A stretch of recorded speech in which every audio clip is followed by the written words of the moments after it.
Here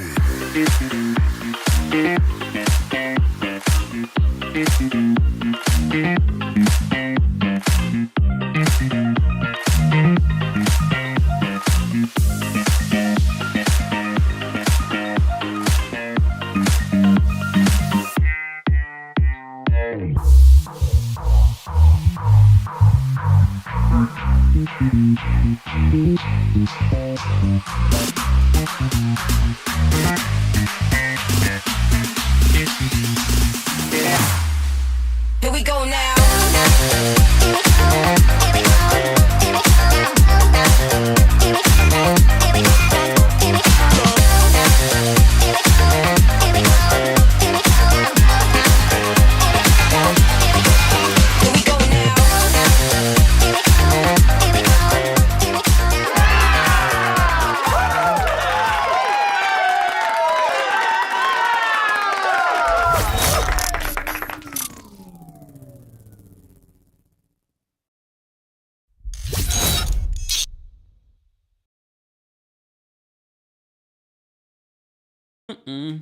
Here we go now. Here we go now. uh, uh, uh. Happy Monday. It doesn't feel like Monday to me. I think because I work for myself now, and it's been a few years. When did I quit my job? October of 2021. I feel like days and weeks just sort of intertwine. I got into, not an argument, but I got into a debate. I had to go for my allergy shots last month, and they were like, "Oh, you're behind. You missed." But I guess I was supposed to be on a certain schedule, and I was like, "No, I was just here, girl." And they went to go check the records. It had been like a month. Damn. So time for me is, and I can't believe my birthday, it literally is in like less than 2 weeks. My birthday's on Mother's Day. So I'm sorry, mothers. It's my day. Yeah, my birthday's on Mother's Day this year. When I was originally born, my birthday was the day after Mother's Day. So every few years, my birthday ends up on Mother's Day. And so this year, it ends up on Mother's Day. Shout out to all the mothers, but I'll be celebrating me on that Sunday. Okay. Come on.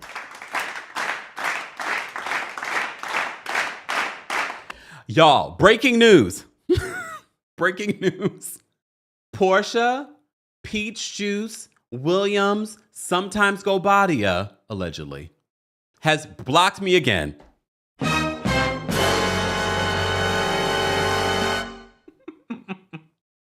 She has blocked me again. And the only reason why I know is because I was going to do a quick TikTok talking about Portia. And I was like, let me go to her Instagram and get a nice high quality photo. And I'm like, no, this can't be right. Let me try going directly to the web browser and then going, damn. Blocked again. We didn't even make it halfway through the season, but all of you predicted it. All of you predicted it. Portia, I was going to have your back, even though you probably still going to watch me on YouTube. Why is she... Leisha says she knew you were coming. Is that when... I don't know when she blocked me. Because I don't follow her. And the only time I ever find out things is if I'm trying to go get some tea or something or a picture. She blocked me again. I'm so hurt. I wonder if they realize that I don't care. Like I mentioned it to you guys to be funny. I really, in my heart of hearts, don't care. It doesn't bother me. It doesn't hurt my feelings. I understand maybe my videos are coming up on her timeline. Maybe she follows RHOA and she's in her feelings. As we saw in this week's episode, Portia is sensitive. And I have a Cancer rising, so I'm going to defend Portia a little bit, just a little bit, because I think I can relate. That must be my Portia rising. That might be my Cancer rising. Oh, So says, thank you, So says, your opinion matters. That's why she keeps blocking you. It's okay, though, Portia. Anything that you post, I'm still going to see. So blocking me, I'm assuming you're doing it for your own mental health, and I'm okay with that. I don't take offense to it. I know production watches, so you guys can relay this message to Portia.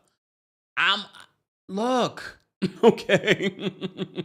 Wait, hold on. There's a comment. Hold on. Where did the comment go? Wait, there was a comment here. Oh wait. Breon says, nah. After what she's about what she said about Charles, she knew you were coming, Kemp. What? What? I don't like how y'all are painting me out to be.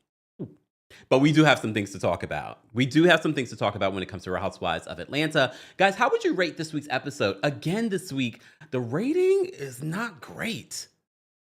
So the handful of you that are saying this season's amazing, the ratings and what you guys are rating in our live chat when it comes to how you would rate this week's episode is telling me otherwise. That you're not necessarily feeling this new season. And I'll be honest with you guys. I watched the episode twice because, you know, I tried to watch the episode twice. And I even watched the after show.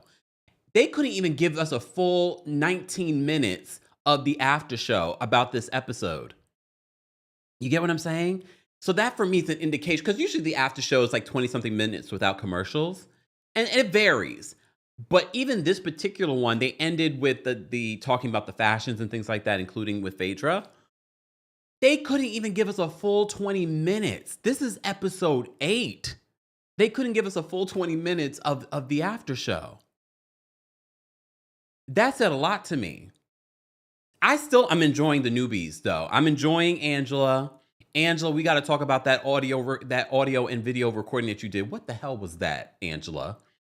Angela, we're rooting for you. I think you are a great newbie. And I've said this before. I feel like you would have fit in perfectly with last season's cast. Even yesteryear's season's cast. I think she actually has a lot of great potential. Do I think she might lie a little bit?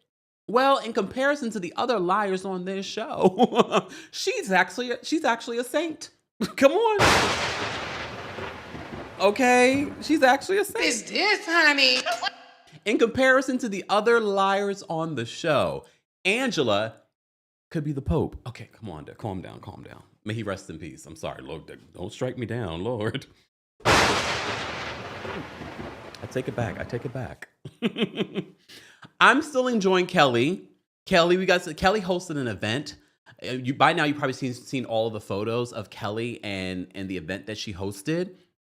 And Mia was there. Let me just say something, because I know a lot of people have been speculating, oh, maybe Mia will be on the new season of Real Housewives of Atlanta. Mia was a good housewife from Potomac, but Mia eventually became so unlikable. She became dangerous. The incident between her and Dr. Wendy in Miami. Then she weaponized Gordon's mental health on this show. Then she weaponized her child's paternity. The fans do not want to see Mia again. They don't want to see her on reality television. They don't want to see her in Potomac, and they don't want to see her in Atlanta. So, production, if y'all are thinking about making this a thing, it's not. Okay? Even though she would still be better than Britt Eady. Damn. I had to go through it in my head. She still would be better than Britt Eady.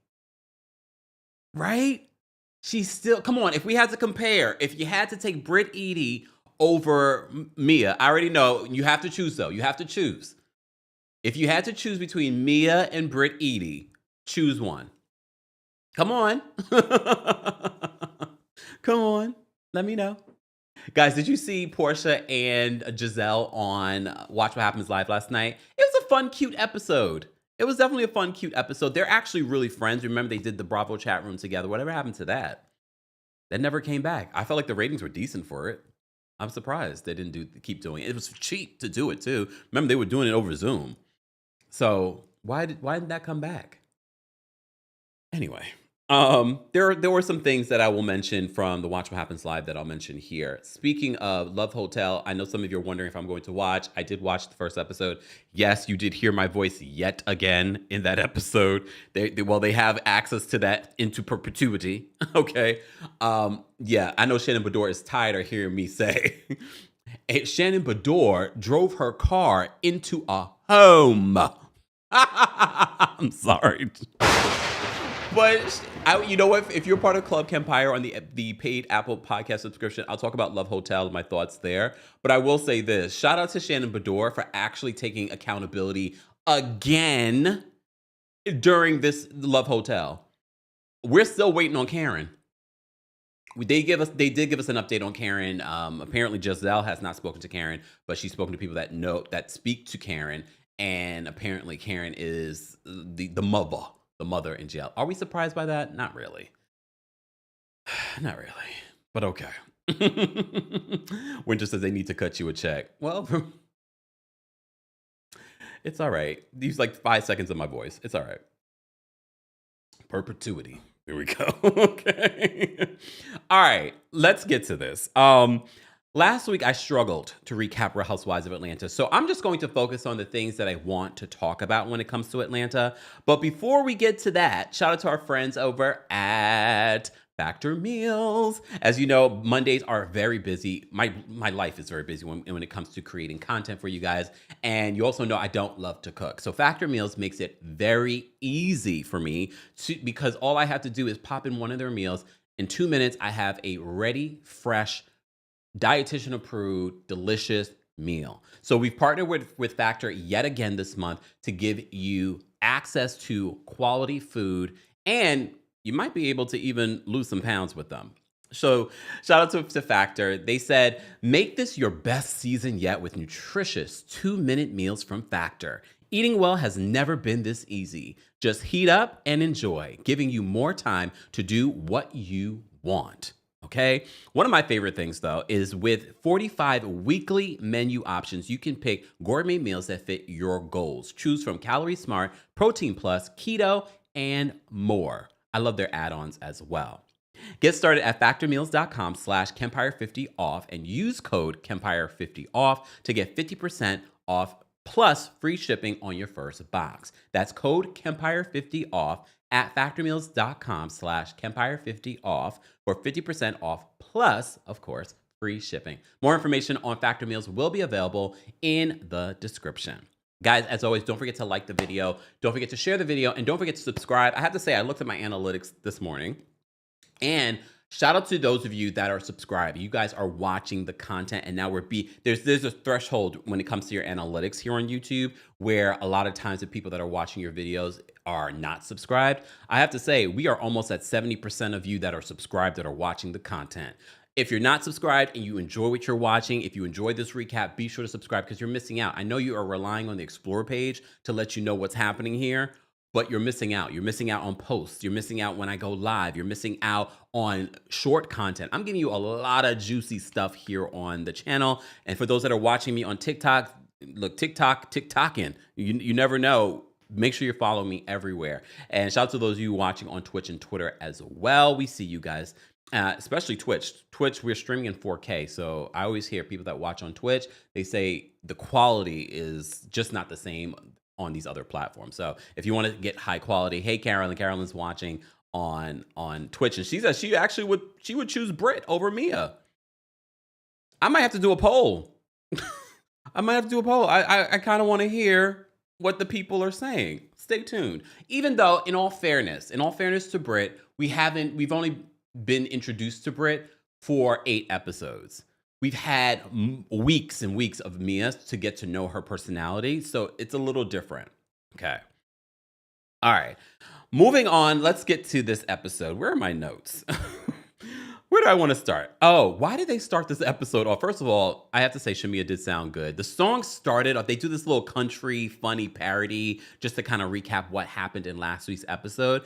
And I have to say, Shamia sounds great. We know Shamia can sing. It started to go left for me as the song continued to go on. And I was just like, okay. I'm like, all right, whatever.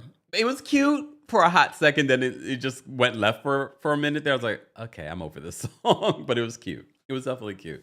And Shamia, but look, maybe you need to do a country song. Shamia is busy working on some music. We have some more to talk about when it comes to Shamia in this week's episode. D, thank you so much for being a member for 21 months. I just asked you this a couple of weeks ago. She moves fast. Who moves fast? Who moves fast? Let me know. All right. Oh, wait, moves fast mean Mia? Mean that she like literally moves fast? Damn, April says no, Shamia did not sound great. We have to keep in mind though, Shamia was singing a parody. She wasn't Mia can sing. All right. Oh, Girl, girls, what's that tea says? That's our point, Kempire. We've seen 8 weeks of Brit, and it's enough. Again, you've seen 8 weeks of edited version. I'm like, look, you know, I'm not a Brit stan. I've been telling you how I feel about Brit every week, but I'm also fair. For those that don't think that I'm fair, I'm also being fair. Like we're basing our opinions on 8 weeks of seeing someone and months, years at this particular point of seeing Mia. But it would be an interesting poll. Stay tuned. Stay tuned. Okay. Elizabeth says Mia does move fast. Yeah. I don't know how she does it. She must get like a moving team. Okay. I have to say, if you do have movers, because when I moved here, I definitely had movers. It does help. It's the unpacking part. You can also have them unpack. It's just not going to be the same, especially if you are moving into a new space and you're trying to figure out where everything. Okay, this is not about me, but this is what I'm saying. You guys brought it up. Okay. All right. Rue Reddy says, I love the intro. Shamia is hilarious. I thought it was cute. I definitely thought it was cute. Except as we got towards the end, I was just like, okay. All right.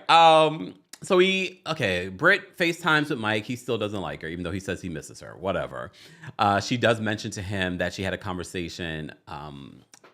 She talked about how Angela has been advocating for Drew to come on this trip.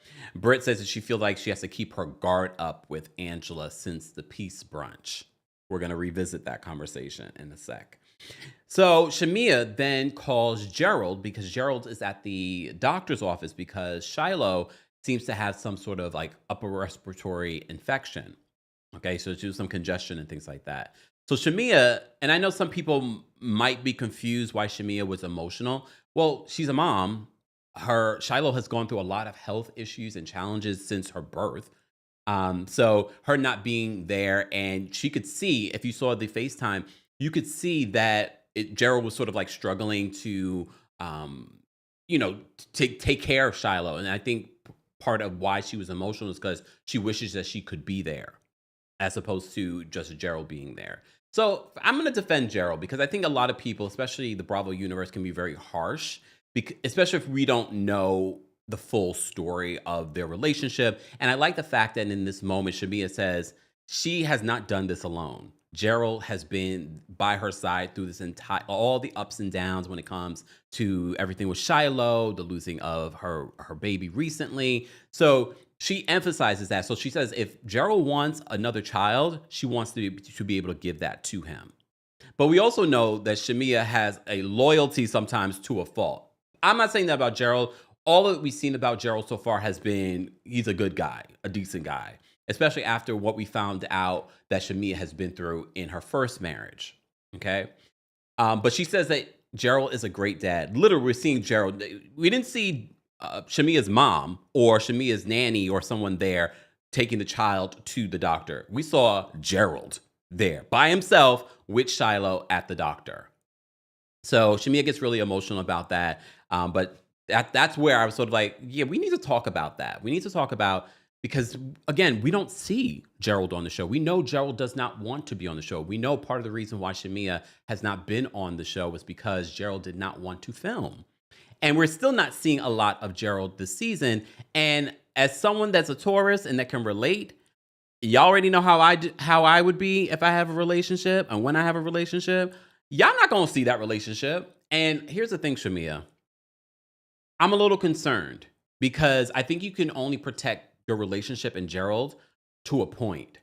And if you really value that, but I think for Shamia, she's always wanted to be the star. And a lot of people are saying now we're finally seeing that Shamia should have always been a housewife on the show. Shamia, and I told you, my whole thing when it comes to Shamia not being on the show was more so because Shamia has downplayed herself for everybody in her life. We've seen signs and symptoms of that during the season, and especially with her relationship with Portia, that is part of the reason why Shamia has never had that moment of being the star. It's because of herself. She has gotten in her own way.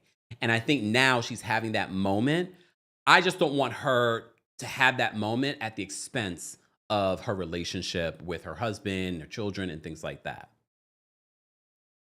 All right, but we shall see. But at the end of the day, if it starts to affect your relationship, I already know Shamia is going to leave all of this behind. Because Tauruses, happy Taurus season. We just had a new moon in Taurus. You're welcome.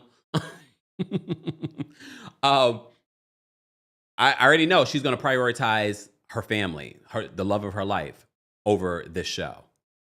I would. You already know I get my billionaire. But it's not even about the billionaire. The billionaire, please understand, for Tauruses, yes, we like the lap of luxury and things like, but we're also not going to rely on someone else's. As you can see with Shamia. Shamia doesn't need to work, but Shamia has been working outside of this show. She's been working. She's been trying to make a name for herself. So she has her own. Please understand that. But I don't know. I just don't want her trying to reach this level of success for that to be a detriment to the other wonderful aspects of her life. But we shall see. We shall see. Latoya, thank you so much for the super chat. Latoya says, Chalk GT, wait, no, that's your name? Okay, yes, your name. Says, Portia will be in Gerald's inbox in 5, 4, 3, 2, 1. Well, here's the thing, y'all. And we talked about this from episode 1. We understood why Shamia did not have Portia at her house getting ready. Portia is showing us who she is. This is why I'm blocked. I'm okay with it, though. Look, y'all already knew I wasn't going to change who I am because someone unblocked me or followed me. Some of these housewives and reality TV stars start following me because they think that's going to influence what I'm going to say and do. They must not know me. They might not. I'm still going to say what I want to say, regardless. Okay. Julie, happy birthday. Julie says, it's my birthday. Woohoo, Tauruses. Happy birthday, Julie. I hope you have a fantastic day. Shout out to all the Tauruses that have been requesting me on Cameo as well. Don't forget, guys, we are available on Cameo if you want a birthday or anniversary or Mother's Day. Mother's Day is right around the corner, so be sure to check that out. 100% mine was 420. Uh-oh. Okay. Happy belated. Okay. And happy Easter. April says, see, that's why you're blocked. Which is fine. I just thought that maybe she wouldn't block me for a little bit longer. Maybe when the season was over. But it's okay. It's okay, Portia. I'm still going to see. I'm still going to talk. It's all right. All right. Cynthia. I already know some of y'all just can't. I have to say, I'm enjoying Cynthia being a part because Cynthia, for me, is giving mature responses. I know some people are like, oh, she's riding too hard for Britt. Let's take Britt out of the situation. Okay, let's take Britt out of the situation.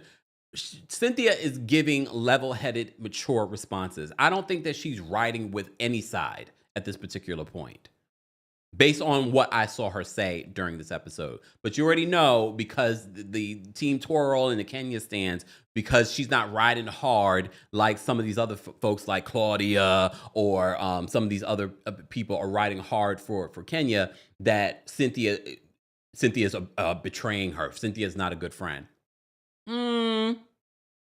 Me personally, as a Taurus, I don't want those type of people in my life. And this leads me to what I was thinking right before this when I saw the scene for next week between Angela and Charles.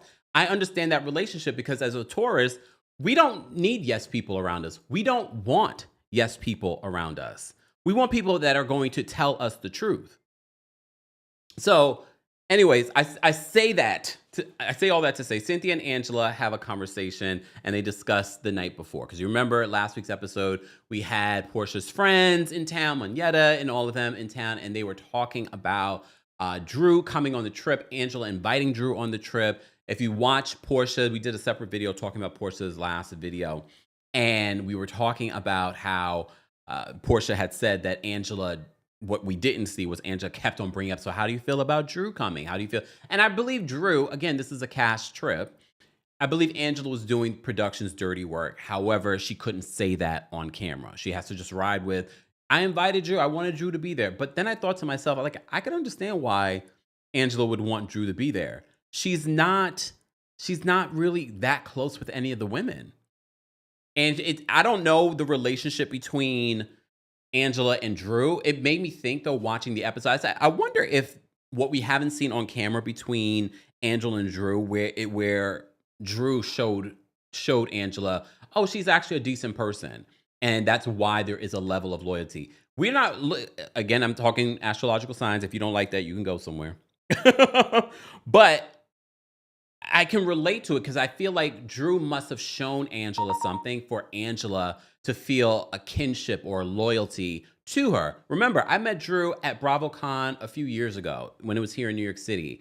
And Drew, I spoke with Drew. I don't remember how we interacted. She was like going somewhere else. Ralph was over there with Todd. And she stopped me and we had a conversation. 'Cause y'all know I don't stop these housewives. She stopped me and she was so lovely. She got it. And we were hard on Drew her first season. And she was just like, I get it. You got a job to do, but can you be kind to me going forward? And I was just like, can't promise you that. And she got it. Drew hasn't blocked me, and I've probably been far harder on Drew than Portia. I don't know about that. Or equally. But that's my review. It's not like I'm in their comment section saying, you're trash. I'm not in their comment section like that. Okay? But anyway. I digress. So Cynthia and Angela have a conversation about what happened the night before in regards to Angela inviting Drew. All right? So Drew is taking forever to get to Nashville. And Cynthia's like, you keep saying that Drew's about to be here. When is Drew getting here? And apparently Drew was on an 8:00 flight and she still was not there. But it feels like when they land that they had a good drive from the airport. Okay. All right. So Cynthia and Angela also, Angela says that she's just trying to advocate for Drew. And that's when I was sort of like, there must have been something that we haven't seen. Because remember, they filmed so many hours. There's so much stuff that happens. And who knows what happens offline with these people. I feel like somewhere along the line, Drew showed Angela, oh, you're actually a good person. And I know we have our views about Drew and the lying, but I feel like something happened between Angela and Drew that was sort of like, I'm gonna ride with you, or it could just be you're the only person that I've connected with on this cast. I don't have a friendship with Kelly. I don't have a friendship with Britt. I don't have a friendship with Portia. So maybe that's what it is. More so, like she's the only person that I really talk to that's a part of this cast, and maybe Kenya was the other person, and now Kenya's not there. And maybe if Kenya was there, maybe this loyalty to Drew wouldn't be as strong. I don't know. But what I always try to put in the back of my head is that there's always more to the story. We're watching 5 minutes of hours of footage. Maybe. But we also find out later from Shamia that Angela has some questions about Drew. And that part felt a little murky to me because Kelly was saying some shady stuff about about Angela to Drew. But Angela says to Shamia, I got questions for Drew and Drew's response, which for me as a Taurus, I can relate because I'm always wary of the messenger. Like, so what were you saying when they were talking this crap about me? Like, what were you doing? And why are you bringing this information to me? Just asking. I feel like that situation feels a little unfinished, a little murky as to what Angela was feeling towards Drew in that moment right before the peace brunch. Maybe. All right. Cynthia the chaperone. If you were here last week, you understand what we're calling that. I liked Cynthia in this episode. I liked her in this episode. All right. So Drew finally arrives. All right. So she's saying hello to everyone. She says hello to Cynthia. Angela tells Drew to go check her room because Angela's getting her hair and makeup done. Her room is right across from Angela's. As you remember, her room is the bunk bedroom. I don't know why they do this. Again, this is why I like Stacey on Real Housewives of Potomac. Damn, Stacey, they coming for you. But I said that. If y'all watched the tea that I spilled, I said that they were coming for Stacey. And Giselle talked about this on Watch What Happens Live, that she knows friends of TJ that were spilling information that he hasn't gotten paid yet, and that's why he hasn't dropped his receipts. Here's the thing, Giselle. I appreciate you being the bone carrier. However, what will be your storyline? Oh, in June, you're going to go handle the will stuff? That's going to be your storyline for season 10? Okay. And it's very clear, because you remember Mark from Ugly Betty was on, and he said that he feels like Giselle should be put on pause. And Andy was just like, what? He was so confused. That's when you could tell that maybe sometimes a lot of times people say that it's the cast that needs a reboot.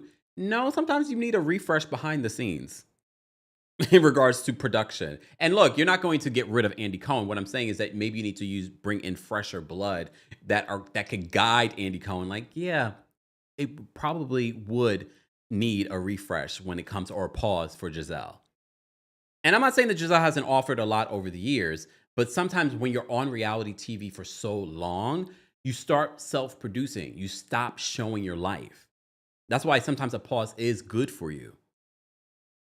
I know that, but here's the thing. A lot of these folks rely on this check, and you start to see when they're on pause.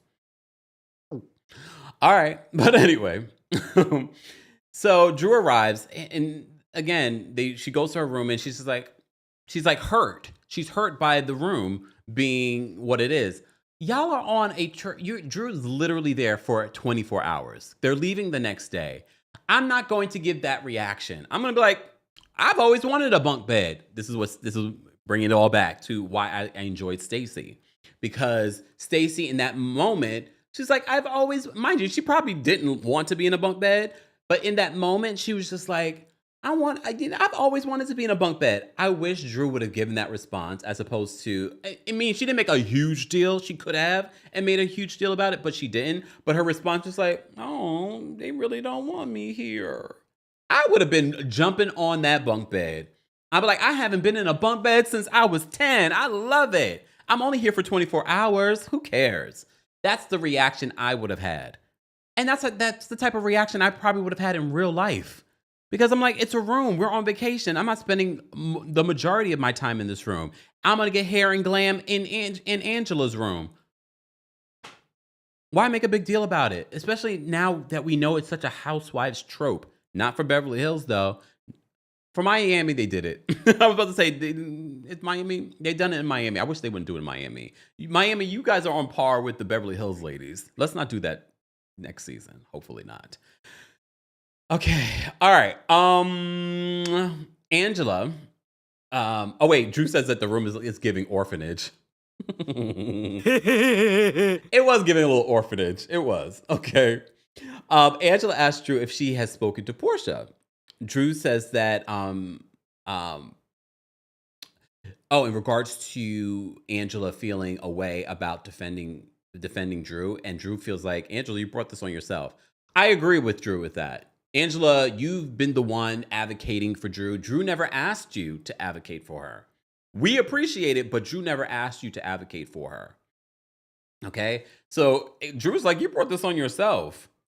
I have to agree with her with that. I mean, I appreciate it, but at the same time, I'm like, girl, just stand on it. You decided to advocate for her. Don't expect anything. But she also wants Drew and Portia to have a conversation. Drew has tried multiple times. Remember, in those last few episodes, she's tried multiple times to have a conversation with Portia. And Portia kept on acting like, no, I don't want to have the conversation. And I don't know what it is. Again, it feels like Portia is trying to make this a thing when it doesn't have to be a thing.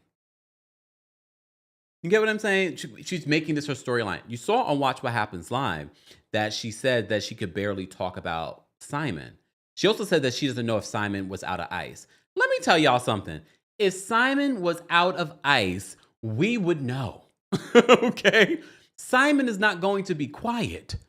Simon would be already on this. I'm telling you, the minute he gets access to the internet, we will know that Simon is out of ice. Simon is still in ice. That's a whole other conversation. I mean, we don't talk about that stuff politically here on the channel. Maybe I'll talk about that in a separate episode on Club Kempire. Just the whole ICE situation that's happening here in America is it's sickening. It really, really sickening. I'm not defending Simon, because Simon has been playing in the United States immigration phases for decades. But it's the other folks that are going for their routine interview and then being taken into custody because they are advocates or because they are pro whatever. Like these are being politically motivated. Those are the people I'm more concerned about. Simon has been playing in the faces of immigration in our faces for decades, okay? And stealing and doing all this stuff. No, I'll say allegedly was arrested for it. 100% says, when does he leave ICE? We don't know. For all we know, Simon could be in Guantanamo Bay.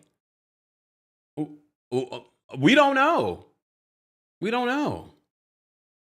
But Portia also spilled tea. She says her divorce might be settled in the next week or two. Oh, okay. And I told you, I speculated a few weeks ago. I said, do y'all think Bravo reported him because they knew that if Simon was out, he would be tweeting, he would be on social media responding to Portia and what she's been saying about him on the show. But she hasn't said a lot, and because he's been sending so many cease and desist to Bravo, that's probably part of the reason why she's leaning into having an issue with Drew. I also said this in a tweet last week that I feel like Portia is definitely giving friend of vibes.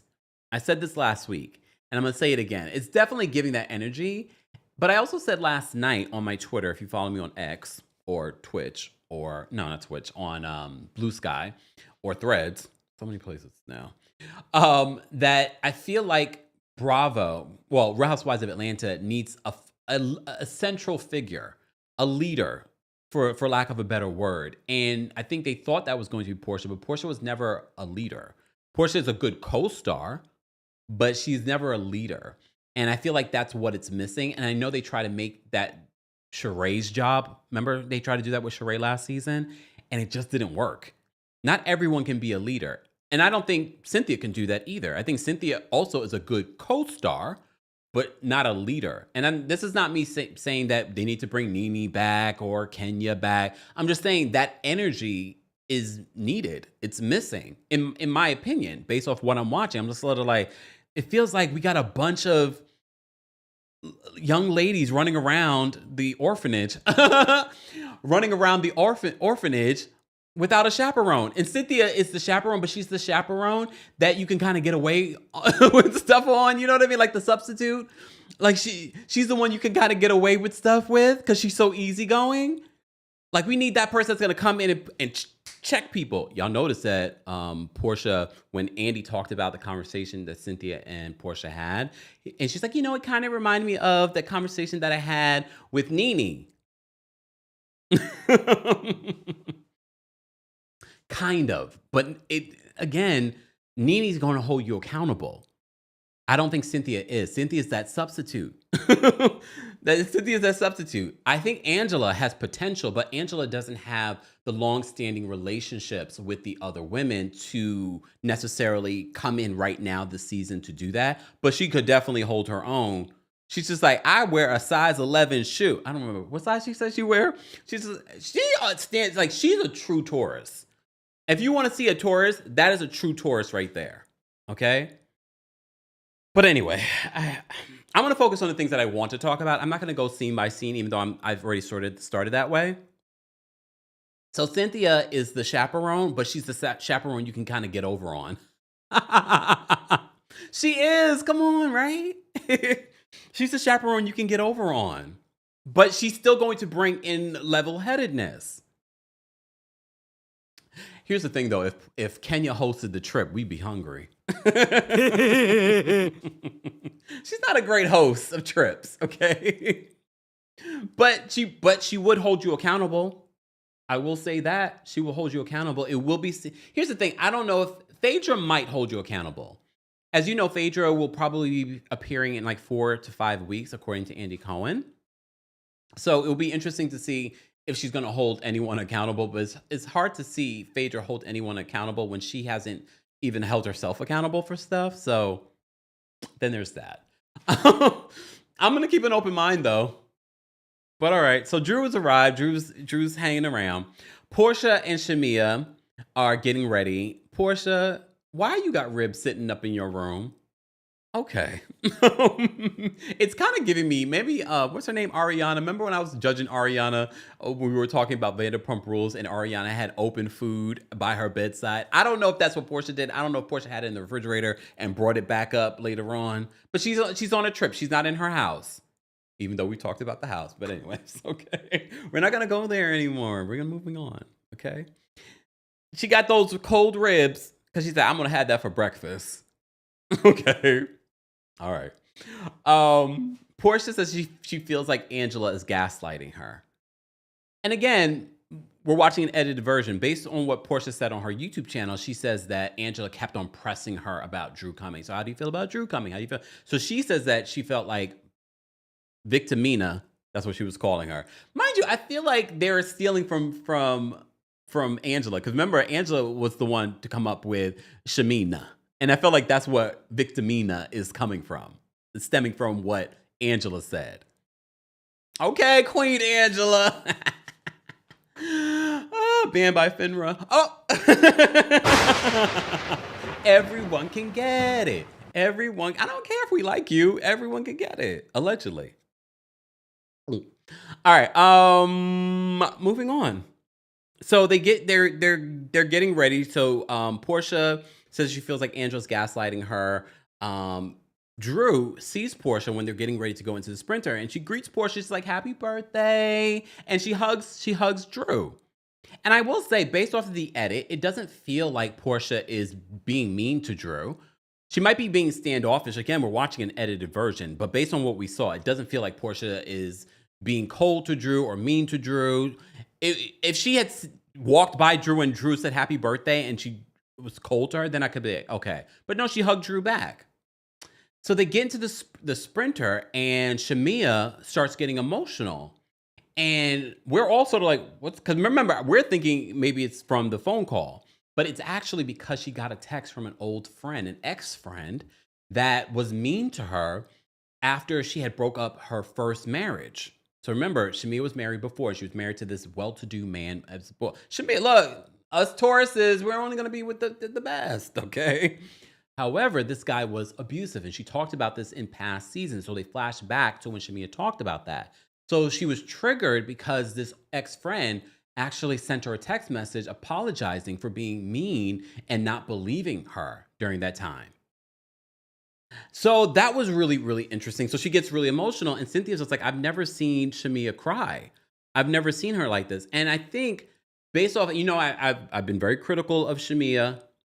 I'm the first to say it, but I'm starting to understand Shamia a little bit more, and why she's always twerking and always the life of the party is because she's really been through a lot in her life. And we've only gotten a smidge of some of that. We're talking about her first marriage, where she had the abuse. We're talking about what she's recently been going through when it comes to bearing children. So there are a lot, but that's the Taurus. We wear the weight on our shoulders, and we never show it. We never show it. And if we do show it to you, please check on us, because that means everything is coming down, and now we're breaking. So I feel for Shamia. The glimpse of what she showed us says to me, it's just everything. It's Shiloh being sick. It's trying to get pregnant again. It's the abuse of the past. She talked about that abuse. I can't even imagine. She talked about being abused in front of people, getting knocked out of her first Louis Vuittons. What was Louis Vuitton? No, Christian Louboutins. There we go, Louis Vuittons. Sorry. And when she recounted, I was like, oh my God. So she's been through a lot. So that's part of the reason why Shamia is always so like jolly and cheery, is because she's been through a lot. And everyone reacts very differently to stuff like that. Jessica says, we wear the mask that grins and lies. What? Not lies. Johnny Bravo says, not the Britney photo. Which is perfect, because Angela was giving Britney recording them later on in the episode. Johnny Bravo says, Shamia does that candy cry. Is that a Taurus thing too? Look, I don't know. Is that a Taurus thing? No, I don't think so. But I have to say, Shamia and Candy are a lot alike in a lot of ways. Oh, see, look, Alexandria says, Kempire, your Taurus advice helps my relationship. Happy birthday to my man. I know a few people hit me up that have Taurus relationships, Taurus men specifically, and they ask me my advice on the Taurus stuff. I can give you a perspective, and I'll be honest. We're not perfect. We're far from perfect. I don't have a lot of Taurus friends like that, because I know us. I love us, though. I love us for real. Okay. Chastity says, Kempire, as a true Taurus woman, I'm telling you right now, had I heard Portia say that she would screw my husband, she wouldn't have had time to walk away from me asking. Yeah. Well, she also, but as a tourist, we also know we are in a work environment, and so we're not going to do too much. But we're also going to come check you, like what you say about me, what you say about Charles, what you say about Charles. Where's my Huh? I was mentioned on Housewives last night. Probably was, cause I had to, y'all. I had to. Okay. All right. Moving on from there. Guys, if you're just joining us, this is our weekly recap of the Real Housewives of Atlanta. If you haven't already, be sure to like the video. It's an easy and free way of supporting not just my channel, but other channels as well. And don't forget to subscribe to the Kempire podcast. We've dropped for you a weekend update. And this is why it's important to be subscribed. Because if you follow me just here on YouTube or TikTok, Twitch, or Twitter, you didn't know I did a weekend update. I talked about the Pope. I talked about Apollo. I did do a separate video on YouTube Apollo, but I talked about Apollo in real time on Saturday night. I also talked about what else did I talk about? Shannon Sharp. I gave you a few different things, and I talked about Dorit and her divorce. So if you're subscribed to the podcast, and I'm not talking about the paid version, I'm just talking about the podcast, then you got my weekend update. So be sure to subscribe, and while you're there, don't forget to give us a 5-star review. All right. How long have I been talking? Damn, 45 minutes. 46 minutes, actually. Let me say thank you because we had quite a few super chats as well. Mykonos, thank you so much for the super chat. Mykonos says, keep up the great work. Thank you, Mykonos. We appreciate that. I love your little avatar there. D, thank you so much for being a member and for the super chat. D says, Portia moved fast with that block. I asked a week ago. You're right, D. And so we know it was recent. It was definitely recent that Portia did it. Okay. And neither Mia or Britt. Get them off my TV. Oh, damn. Okay. I was asking the question, if you had to choose between Britt Eady or Mia Thornton, who would you choose? Replay crew, be sure to like the video. Be sure to let us know how you would vote in that regard. Jameer, thank you so much for the super chat. Jameer says, I love me some Angela. Her and Kenya together would have been great. I didn't think about that. And look, I think Kenya needs a Taurus. That's why her and Candy get along so well. They didn't earlier on, but once they found their way to each other, a Taurus in Kenya's life is very grounding. And I think if Candy was on the show, we wouldn't be seeing what we saw with Kenya in that situation. We wouldn't be seeing that. The Truth, thank you so much for the super chat. The Truth says, I think that the reason Portia is giving that energy is jealousy. Portia thinks that every woman is a floozy like her. But Drew isn't like her. Also, Drew is a pretty girl, and she really don't trust Dennis. Yeah, we're going to talk more about that in just a second. Keith, thank you so much for the super chat. Keith says, I like Angela this season. I mean, this is her first season, Keith. I don't care if Charles has 100 babies on her. Oh, we talked about that in yesterday's video here on YouTube. So if you want to know my thoughts and what Angela had to say about the alleged side baby, she clears that up. Okay. Keith says, I don't care if Charles has 100 babies on her. I'm looking the other way. What? But Portia spelled gaslighting. Tip, it's one word. Why is Keith this way? But that was hilarious to me, Keith. Thank you for the super chat. That was fun. All right. Ali, thank you so much for the super chat, Ali, and for being a member. Ali says, Portia wants people to ask her before they film with Dennis, but didn't ask for permission from Candy to sleep with Block. Oh, but did they know each other when that happened? I can't remember. I can't keep up with all the timelines of all the tomfoolery of these shows. Kayla says 100 babies is crazy. I agree. I agree, but it's okay. All right, let's move on. So they're in the sprinter. Shamia has that moment, and the group really just rally around her and tries to comfort her. All right. Cynthia does give an update on her mom, because remember, her mom was also a part of that PSA in regards to DV as well. And Cynthia says she doesn't know how her mother ever did it. I kind of want to see a little bit more now that Cynthia's dating this new guy. Peter's going to jail. I wonder if that's going to come up. Peter's still not in the prison. Like, Peter's still out here involved in all the mess. Peter, when are you going to prison? I know he's supposed to go. He didn't get off. He got convicted. I would go as soon as possible. I'm not trying to go, but I'm just saying if I had been sentenced and I'll be going as soon as possible. Just to get it over with. I think he got like over a year or something like that, right? How much? I forgot how much time. Like I did a report on that. Go check it out. I forgot how much time he got. All right. So here's the thing. The part of the group goes to Coyote Ugly. The other part of the group goes to whiskey tasting. Did y'all know when I performed in Nashville for the Kempire After Dark show, okay, before I went to Atlanta, I stayed at a park hotel that was right next to Coyote Ugly. So as they were walking down that street, mind you, at the time, there was so much construction going on that street. But at the time, and mind you, when they filmed, they probably went right before I went. That's the funny part about it. They probably went right before I went because she's in June and we were there in July. I stayed at the apart hotel right next to the Coyote Ugly. Don't stay there. There was nothing wrong with the hotel. It's next to the Coyote Ugly. So you like one room I was in, you could hear the Coyote Ugly music. I was like, oh no. So they end up moving me to another room, which was better, but I could still hear the music every once in a while. But so I just flashed back. I was like, oh, I know where they're going.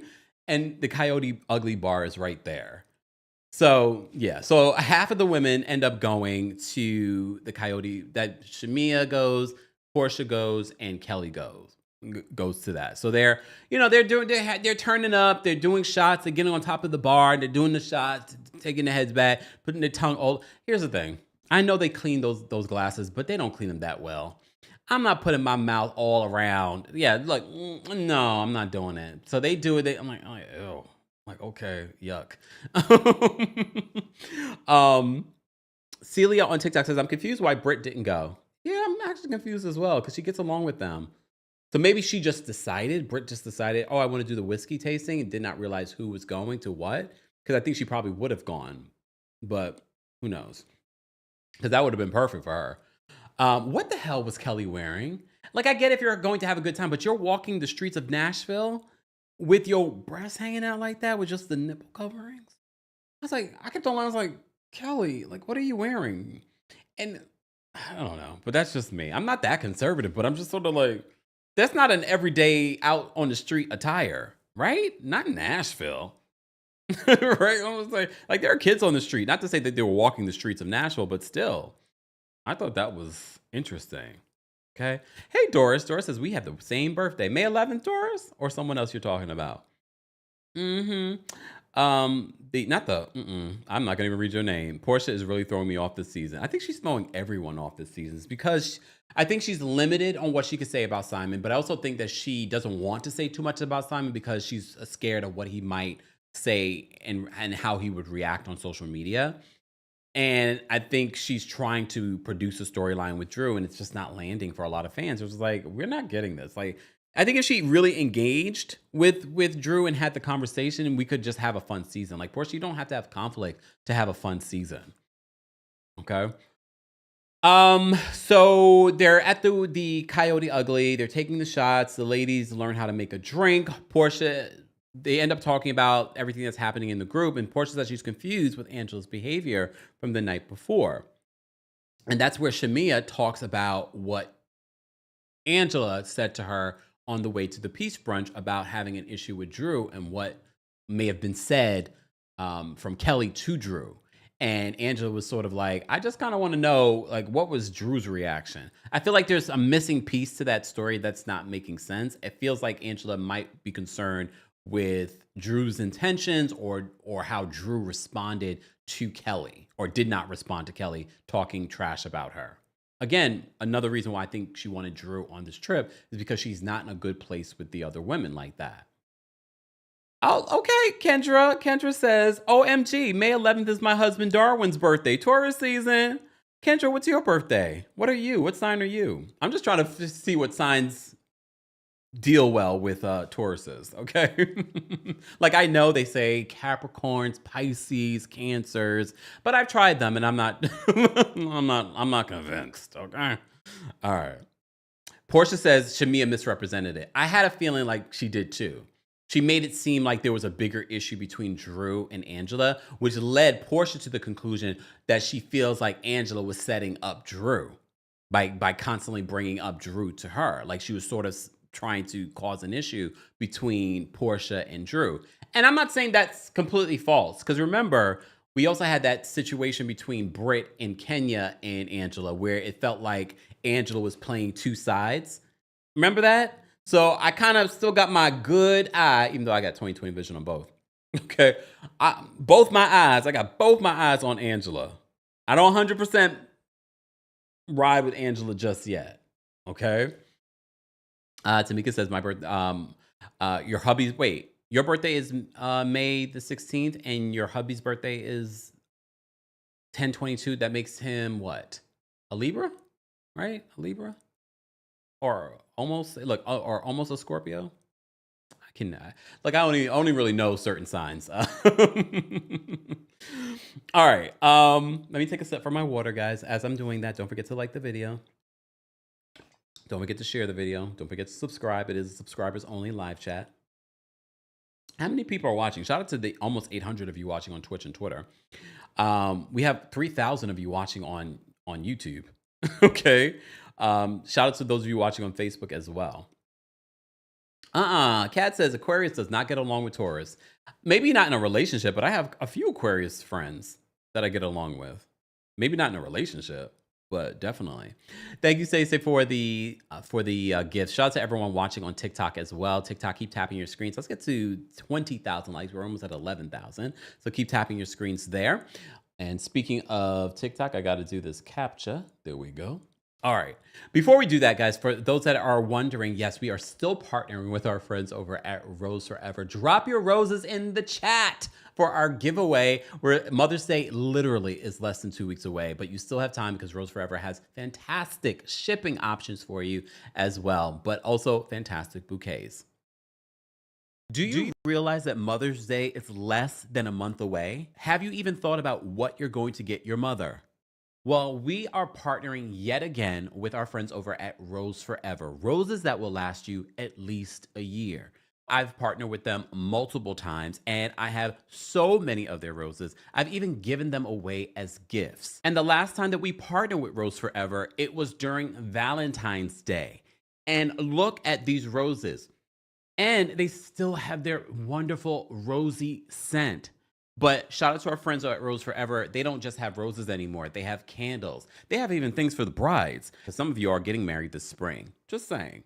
They also have hydrangeas. There's all kinds of new assortments. You can see behind me, I have some roses. If you were here in my apartment, if you are a friend of mine, I've gifted Rose Forever to you guys. And some of you have had your roses for more than a year. But Rose Forever promises that for at least a year, you will have high quality, wonderful smelling.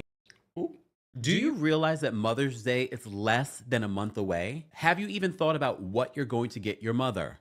Well, we are partnering yet again with our friends over at Rose Forever. Roses that will last you at least a year. I've partnered with them multiple times and I have so many of their roses. I've even given them away as gifts. And the last time that we partnered with Rose Forever, it was during Valentine's Day. And look at these roses. And they still have their wonderful rosy scent. But shout out to our friends at Rose Forever. They don't just have roses anymore. They have candles. They have even things for the brides, because some of you are getting married this spring. Just saying. They also have hydrangeas. There's all kinds of new assortments. You can see behind me, I have some roses. If you were here in my apartment, if you were a friend of mine, I've gifted Rose Forever to you guys. And some of you have had your roses for more than a year. But Rose Forever promises that for at least a year, you will have high quality, wonderful smelling, beautiful roses in your home. And please understand, this is a flower arrangement that your mother will love. Your mother will always look down and say, oh, my child got that for me, or my coworker got that for me, or my favorite nephew got that from me, or my favorite niece got that from me, or my favorite goddaughter or godson. Yup. Roses work for anyone. I can't tell you how I feel walking into my home and I have a Rose Forever bouquet at my front door or somewhere in my home, on my kitchen island, or here in the studio. Because the studio can be just a workspace, but as you can see, it can liven up any workspace, any room in your home, including your bathroom. So even if you're not looking for something for Mother's Day, or maybe you want to get a Mother's Day gift for yourself, of course, get Rose Forever. As always, more information on Rose Forever and our link will be available in the description. Thanks, Rose Forever. So LB Brown, you are the winner of a special bouquet from our friends over at Rose Forever. More information on Rose Forever will be available in the description. But even if you didn't win, you have access to our discount code Kempire20MD, MD for Mother's Day. $20 off roses that will last you at least a year. At least a year. So these are some new roses that I got from our friends over at Rose Forever. Look at that. Look at that. Gorgeous. Gorgeous. These roses I've had, I don't remember how long. It's definitely going on like over 6 months I've had these. So, or maybe longer than that. I can't keep up, y'all, because I've had them so long, but they never stop. They never stop looking beautiful for me. All right.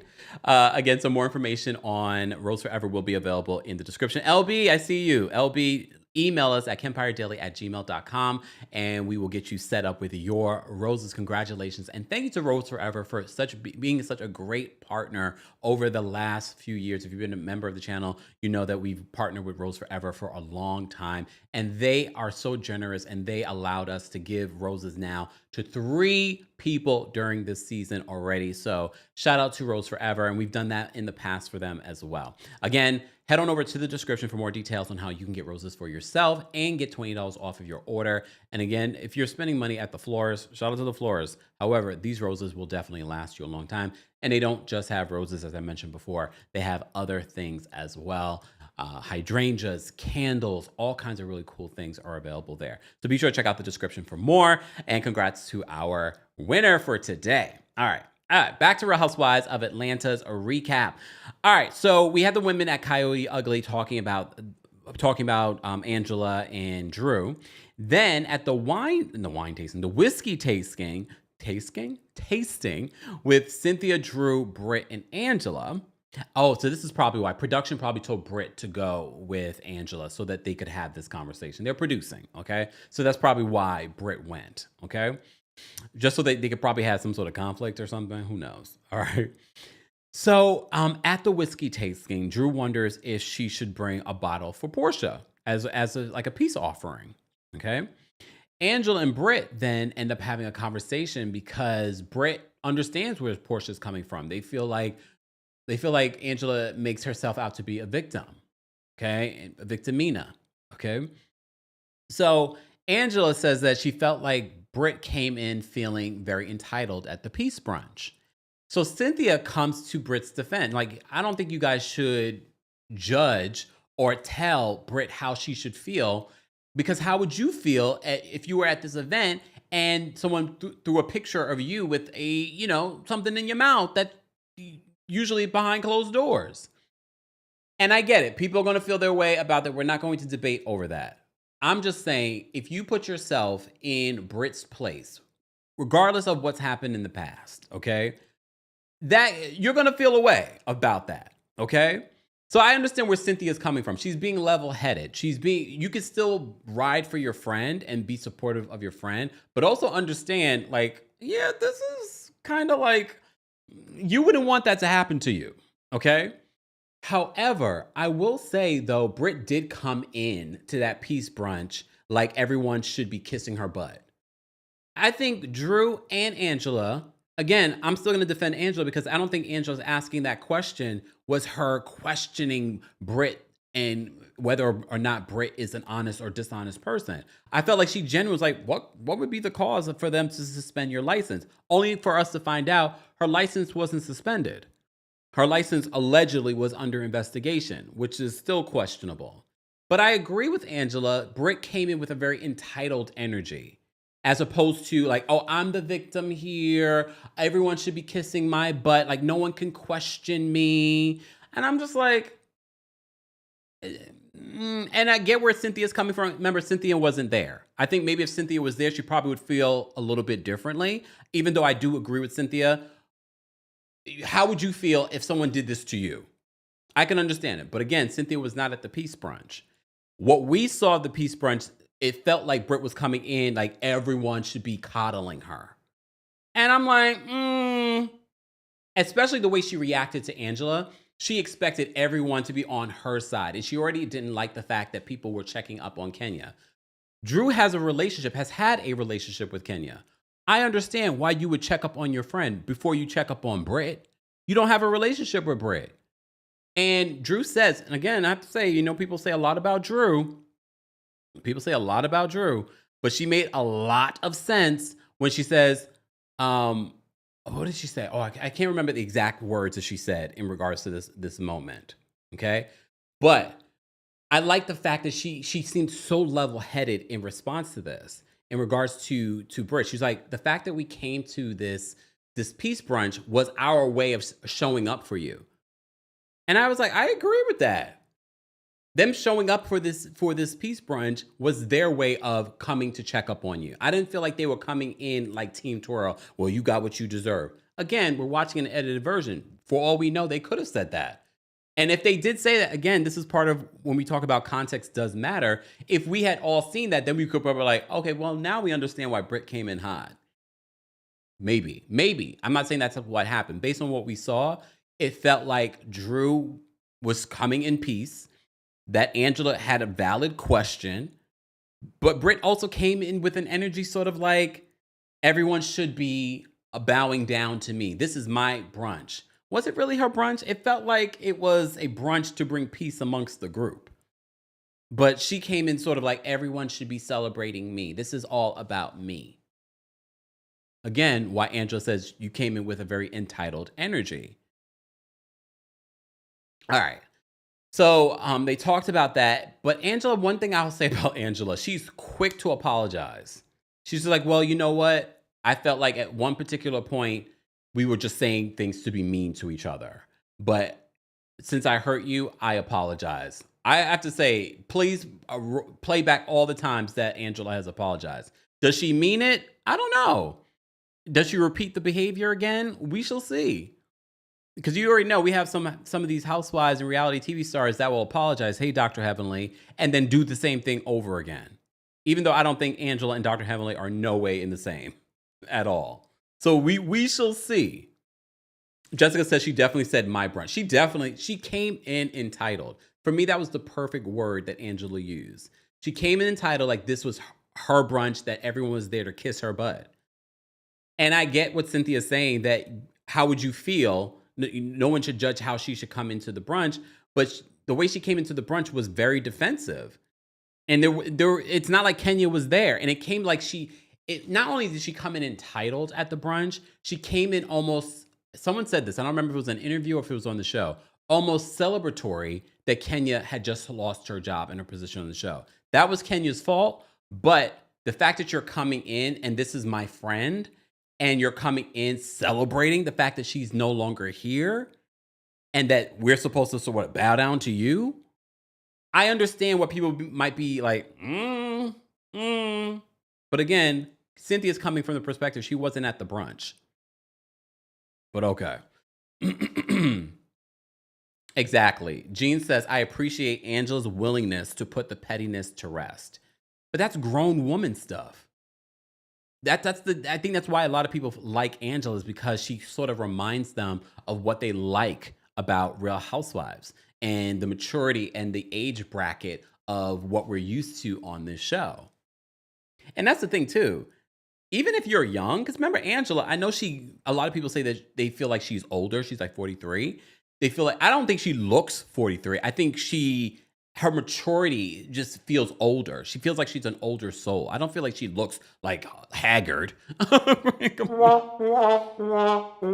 don't think so. I don't think she looks haggard. And her body is bodying 43.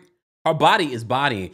You know what? Charles, because remember, reportedly, Charles dated Sheree. He likes a full-bodied woman. So now I understand why he liked Sheree and dated Sheree. Because Sheree's like a full-bodied woman, and so is Angela. So that's interesting. I wonder why it didn't work out between Sheree and Charles. Hmm. Jamie, calm down. Jamie says 43. Okay. Okay, Tori says it's the nose job that makes her look older. Maybe. She does, Logan. Logan says she looks like Summer Walker, and Summer Walker got a nose job too, right? Yeah, she does look like Summer Walker. Yeah. Tish says, I thought Angela was in her 50s with just a lot of work. Maybe it's the work that did it for her. It's all right though. I still like Angela. Okay. Myra, thank you so much for being a member, and thank you for the super chat. Myra says Portia is a piece of work, especially when Shamia was crying her body language, and Moore was very telling, shaking my head. Be a friend, Portia. Yeah, like, but again, they're in a sprinter. Portia did go back to comfort for Shamia, but it was sort of like there but not there. I get what you're saying. The body language was interesting with Portia, but we shall see how the rest of the season plays. King of Kings, thank you for being a member, and thank you for the super chat. King of Kings says, Team Drew and Angela. Portia keeps getting on YouTube talking about Drew and Dennis came up with a storyline, but Angela's the only one but it's the only one dragging it and never mentioning what the real problem is to Drew. I agree, King of Kings. I think that's the issue. Like, Drew wants to have the conversation, but Portia is refusing to have the conversation. I'm not 100% sure that Portia's mood shift that happens during this episode was because of the Drew, and that she finds out that Drew and Dennis have been filming. I think it's convenient to say that in her confessional, which is filmed after the season's pretty much wrapped. I find it interesting. I'm wondering if there was more stuff. Check the timeline of this, because remember, there was some stuff going on with her and Simon as well. So I'm wondering if it had more to do with Simon, but she doesn't want to because she can't necessarily talk about it on the show when it comes to Simon. So I feel like it's not really Drew that why she had the mood shift. Because remember when she talks to Cynthia, she doesn't really say, she doesn't say that it's Drew. Okay. Tish, thank you so much for, there we go. Tish, thank you for the super chat. Tish says, hey Camp, hubby is a Taurus, May 14th, and I'm a Capricorn, January 18th. Yes, they say Taurus and Capricorns are an ideal match. Also, he got me Rose Forever for Valentine's Day, and they still smell good. Guests always compliment them. Love that, Tish. Thank you so much for being a valued customer, okay? And letting people know. And that was Valentine's Day. How many months ago was that? That's 2 months ago. You go to the florist, you can probably keep your roses, maybe if you're really good, you have a green thumb, you could probably keep your roses for 3 weeks. But these roses you can have in your home for months. Yeah, I still have my roses too at my front door that I have for Valentine's. Remember that big round thing of roses, red roses? I have that at my front door. People complimented that as well. They're like, these are gorgeous. And they smell delicious. I know. The Truth, thank you so much for the super chat. The Truth says, Drew said, Britt, you got to understand we are mourning a friendship with Kenya not being here. Thank you for letting us, reminding me what Drew said. Drew said, Britt got to understand we are mourning a friendship with Kenya not being here. Yeah, I think that was a healthy conversation. They made peace by the end of it, which was good. Okay. Truth, thank you so much for another super chat. The Truth says, how does Shamia feel comfortable with Portia around her husband with the way Portia moves? She probably doesn't. Or she doesn't feel like Portia would do that to her. I wouldn't put that past Portia. If the first thing out her mouth when she's henny-fied, drinking that henny, is that I should sleep with Charles. If that's the first thing out your mouth, I don't put anything past you. Just saying.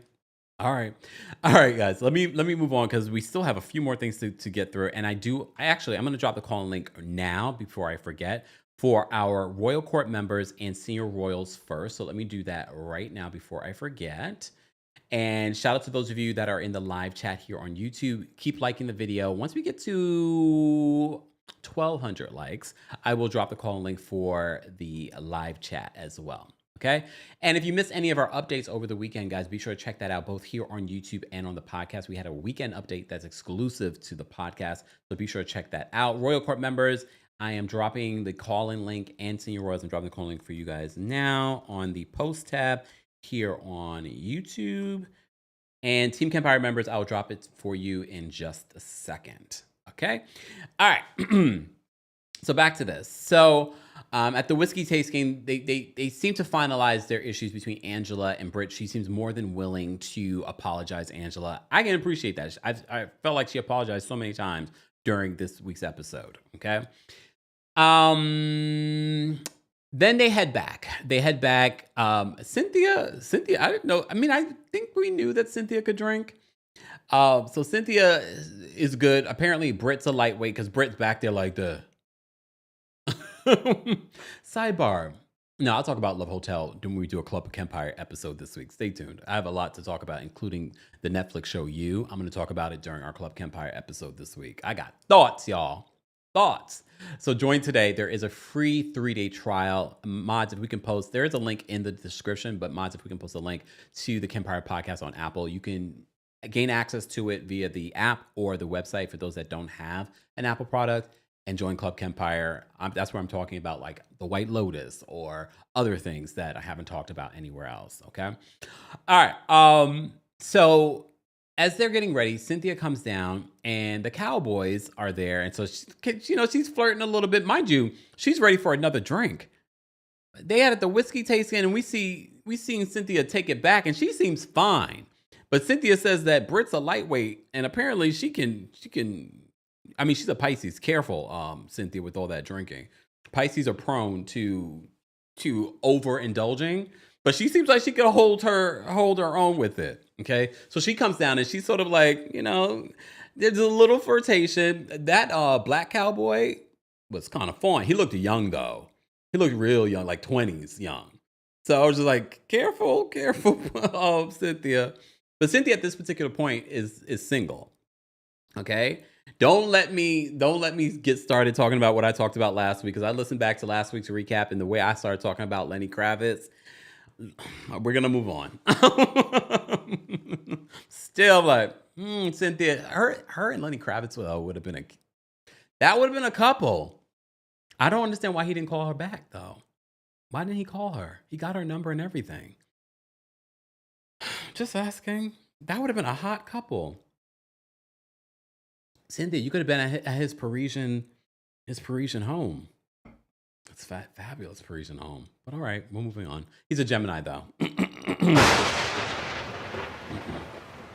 Never mind. I just reminded myself. Okay, so Cynthia's getting a drink from the Cowboys. Okay, Kelly and Britt, they come down. I know they're being styled by the same stylist, but why is the stylist pairing their looks like they're twins, like sisters? Like both, like their outfits from last week's episode were very similar when they went out. This week's episode, they're both dressing very similar. I was like, if you're gonna style us differently. I like their looks, don't get me wrong, but I don't want to look like the person that I'm paying to get styled. Remember, Kelly's the one treating Britt. Again, pay attention to that. How Kelly has shown up for Britt, and now they've fallen out again. All right. Brandy says, Kempire, you don't miss a day to throw us Geminis under the bus. Okay. Nikki says, that was unnecessary, Kemp. What? If you're not new here, everybody can get it. Just say. Philly John says that she's too old for him. I'm just saying. I mean, not if y'all just gonna roll around in the hay. Right, Shannon Sharp? Oh. Oof. But okay. Moving on. So Portia ends up coming down. Remember the scene that we saw with Portia when she FaceTimes with Dennis and Pilar? She's in a different outfit. So Portia comes down like a dark cloud. She's in all black. Remember the other outfit that she had on? It was all white. Portia comes down and she's in all black. It's no cowboy theme, nothing. She's just mad. And she comes down and she's just, everyone can sense the dark cloud that's coming downstairs. They're like, Portia, what's wrong? And she's like, nothing. Are we going to have dinner downstairs? And we're like, okay, like she's already in a mood. You could tell she's in a mood. We don't know what is going on. Okay. Portia's in a mood, but here's the thing. I can relate to Portia, and maybe this is my Cancer rising. When I'm in a mood, you can tell. It's hard for me not to show it. Okay, it's hard for me, but I'm not going to tell you about it either. So maybe because remember, I also have the Cancer rising, and that's all about how you appear to others. So I could relate to Portia in that moment. I was sort of like, she's upset, but I don't think Portia's upset with what she's saying that she's actually upset about. Right? I feel like it's more. I don't think it is about Drew and Dennis filming. If you saw Drew, look, Portia, you're welcome. I'm promoting your YouTube channel. I did watch the episode that she did with Dennis. I know some people do not want Portia and Dennis to get back together. If Portia wanted Dennis back, they would get back together. There definitely is this energy, and I think because he's single, she's single, I wouldn't be surprised if they've gotten together. I wouldn't be surprised. But yeah.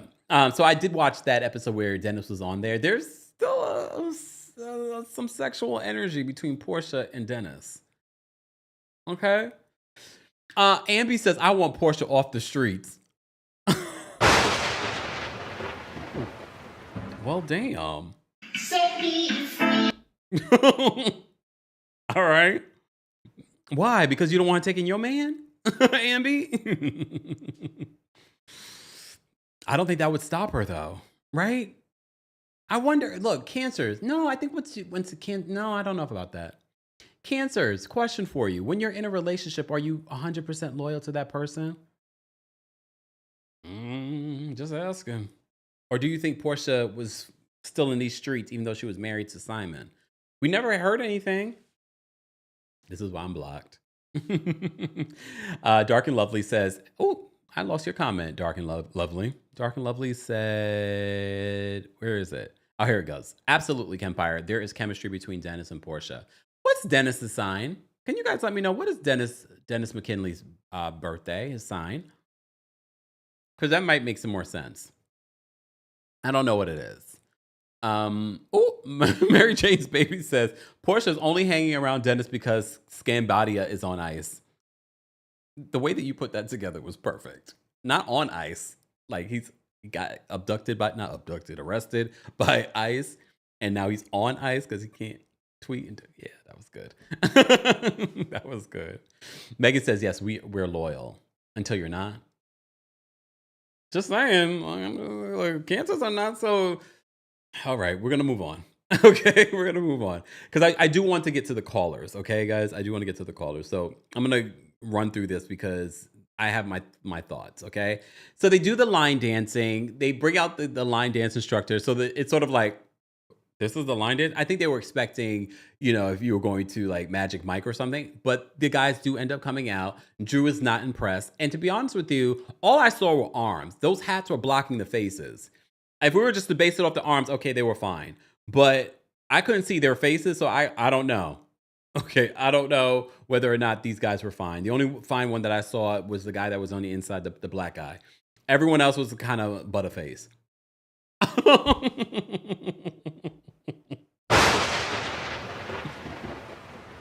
I'm going to believe Drew, okay? I'm going to believe Drew on that. All right, so they do the line dancing. Shamia says that Angela is doing some other line dance. I have to say, Angela didn't look bad. She didn't look like she was doing a lot either. But Kelly looked pretty bad. I don't know what Kelly was doing, but she was having a good time. That's all that matters. But Shamia was getting down. Shamia was like, I can do it. All right. But Shamia's a dancer. Shamia, like, she can do stuff like that. All right. So the women end up doing the line dancing. Then they go to sit down and they have dinner. Okay. Portia is still being a drag, okay? The energy, she's sitting down, she's just not feeling it, okay? Portia then claims that she took some medicine. So she's refusing to say what the issue is. This is people's problem with Portia, and this is why people are saying, myself, that Portia's giving friend of energy. Because we've seen this from episode 1 to now. She's refusing to have a conversation with Drew. She's refusing to actually engage. And for Housewives, for reality television, you have to engage. You have to do something. And Portia's not. Okay. Um, so Portia claims that she's on some medicine and that's why she's acting this way. All right. So Britt brings up the conversation that she had with Angela, and Angela, she says, you want to tell, Britt says, Angela, you want to tell everyone what we came to the conclusion of. So Angela starts to say it, and she was like, well, we talked about how I play victim, but I really don't know how I play victim. So she was like, so I guess that conversation was pointless, basically. Okay. Then it leads to Angela asking Portia about her gaslighting, because remember that was something Portia said the night before, that Angela was gaslighting her. And Portia does not want to engage with Angela. But Angela does apologize to Portia if she offended her by inviting Drew. Okay? Angela brings up Kelly and what Kelly had asked in episode 1 about why'd you take that man, that woman's husband. And everyone's like, don't deflect, Angela. But Angela was like, no, we're talking about accountability. You guys want to hold me accountable. But Portia never answered that question. And I was like, well, she's got a point. If we're going to talk about accountability, Portia has not shown any accountability for that situation. Portia hasn't even really talked about it this season at all. And I think Portia, by taking that time off from her last season to now, she thought that we could brush over that. And she thought with Kenya not bringing it up that she would be safe, that no one else would bring it up. But she didn't meet production, did she? Production was definitely going to have someone ask the question. And here Angela is saying, well, you never said anything to that. And Portia's just like, I'm not. She was like, Angela can kiss my ASS. Okay. She's like, the rest of the world can kiss your ass. She's like, no, you first. She's like, no, you first. So in Angela's confessional, she says that Portia, she's like, I'm not kissing Portia's fix-a-flat. What did she say that about Portia's booty? Isn't Portia's booty natural? She says corn-fed. Okay, I fix a flat. Portia says that because Drew starts chiming in because this conversation about her coming on this birthday party, birthday trip, and everyone is just sort of like, Angela says, well, you never said I couldn't invite Drew. Here's the thing. I do think that it's wrong. In real life, if we're not filming a reality show, I think it's wrong to invite someone on a trip that is not your trip and it's not your birthday. Can we all just say that in real life, that would be wrong? But we're filming a reality show. And I believe that this is coming from production. All right? So it's hard for me to kind of defend Portia in that respect. Like, I get it in real life. Yes. But this is a group trip for a reality show. All right. So, so Drew's sort of like, Portia, are you okay with me being here? And she's like, I'm straight. And that's when Drew decides, I'm just going to leave. She's like, I thought we were good. I did bring a gift for you. And she's like, I'm just going to leave because she feels like that was nice, nasty, what Portia had to say. Drew, they're leaving the next day. Where are you going? It's not like they had more days in Nashville. They're leaving the next day. This is the last night. They're only spending, 2 days in Nashville. Okay? So I'm sort of like, Drew, where are you going? I'm like, it doesn't make any sense. But she has this dramatic exit, and Portia's sort of like, what a dramatic exit. She's like, I haven't made Drew feel unwelcomed during this trip. Based on what we've seen, it doesn't feel that way. Here, though, in this scene, it does feel that way. Okay, hey, Dee Dee. Dee Dee's watching on Facebook. Dee Dee says, yes to your question about us cancers. We're loyal ADF when we're in a relationship, but we're definitely plotting. Oh my God. May not strike right away, but we will eventually when you least expect it. Well, tell your truth, Dee Dee. Not plotting.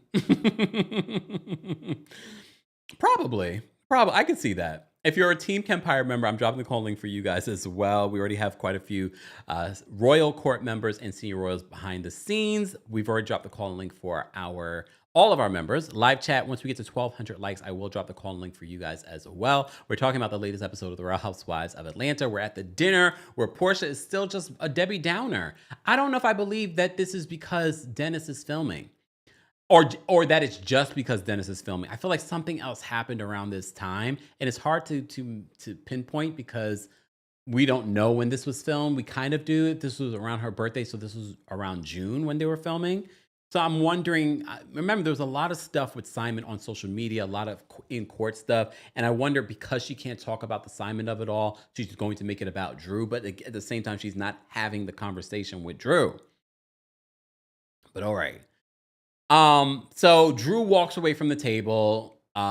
Portia's just like, why is she being dramatic?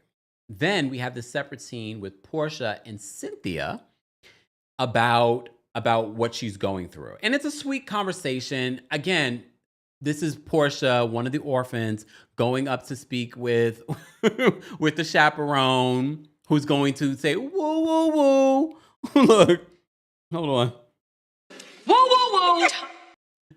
So Cynthia's, it's going to be okay. It's going to be all right. It was a cute little funny moment. She's taking off her eyelashes and she's like, I'm about to take this off next because we're falling apart over here. It was a cute conversation. And this is where I feel like Cynthia was necessary because it does kind of, Cynthia's not giving me vibes like we didn't need Cynthia this season. I don't feel she meshes well with these ladies, but it's the energy I think that people needed that are trying to get down with this season, as someone that's trying to watch this every week. And that conversation between two people that have had their ups and downs in their relationship. We remember the kick? Remember the kick? So they've had their ups and downs. And they've filmed with each other. So there is a little bit of a friendship. I wouldn't say that they're best of friends because I don't think they hang out outside of filming. Okay. So I can appreciate Cynthia going to check up on Portia and seeing what's going on with Portia. Should that have been Shamia? Maybe, but would she have opened up to Shamia on camera? I don't know. But I also feel like Shamia lets Portia get away with a lot. And I don't think Cynthia would necessarily let Portia get away with everything. But they also see it for each other. These are two water signs. Cynthia's the Pisces, and Portia's the Cancer. So that also plays a role in understanding each other. All right. All right. Let me take a sip. All right. Moving on. So they had that conversation, and Portia says that she feels like with her divorce, with everything that's going on, it's starting to, like with the Drew stuff, it's starting to feel like a pile-on. And I get where Cynthia's coming from. They talked about this on the after show as well, in regards to if it was Leon, her baby's father, she would want someone to let her know.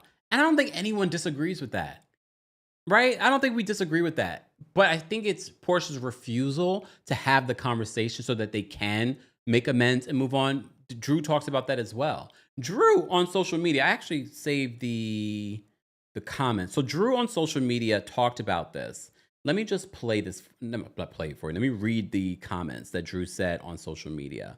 So Drew on social media, let me actually pull it up here for you guys. Please hold, y'all, because I just think it's important to mention it, what she said. Okay, let me just bring this up. Okay, and while I'm doing that, guys, keep liking the video. We're almost at 1,200 likes. Once we get to 1,200 likes, I will drop the call link for the entire audience. And let me bring up this other one as well. All right. So Drew took to social media to talk about what we're watching on the episode. So let me just play this to you. And shout out to our friends over at the Bravo Shade Room. I'm taking this from them because you know what we do here. We always cite our sources. All right. So this is what Drew said on social media in regards to what's playing out in this week's episode. So Drew says, "Hey, Angela Oakley, I just want to say how much I appreciate you. It takes real strength to stand by someone, and you show me what true friendship is. I'm so grateful to have you in my corner. Thank you for being you." Then she says, "This is emotional roller coaster is unnecessary and not needed. The constant degrading comments and the disrespect is not necessary." Then Drew says, if it was a true friendship, we could have just had a conversation and moved forward. You would address your friend if your friend made a mistake in your eyes. This is why it's not making sense to a lot of the audience, and apparently not to Drew either. Okay, so then Drew says, when you continue to make an olive branch and try to address the situation to move forward in a better way, but you still get this high school mean girl energy. So she's talking about Portia. Then she says, finally, everyone gets to see the true colors of people and how they actually feel about you, and also direct energy to the wrong person when you're really mad about something else. Again, makes me wonder, what exactly is Portia mad about? I guess we'll see. Maybe during the reunion. I don't know if people really want to talk about this during the reunion. I think by the time we get to the reunion, we're like, you guys haven't deaded this situation. And you saw Portia has said on her social media, she's like, I'm over the Drew stuff. We're good. Whatever. I'm over it. Yeah, because you saw that the audience is like, you're beating a dead horse at this point. All right. So here's the thing. Production, if that pool activity was interesting, you would have shown it. Yes, we saw little flashbacks of it. So the ladies after dinner get into their bathing suits, and then they go by the pool and they're shaking it and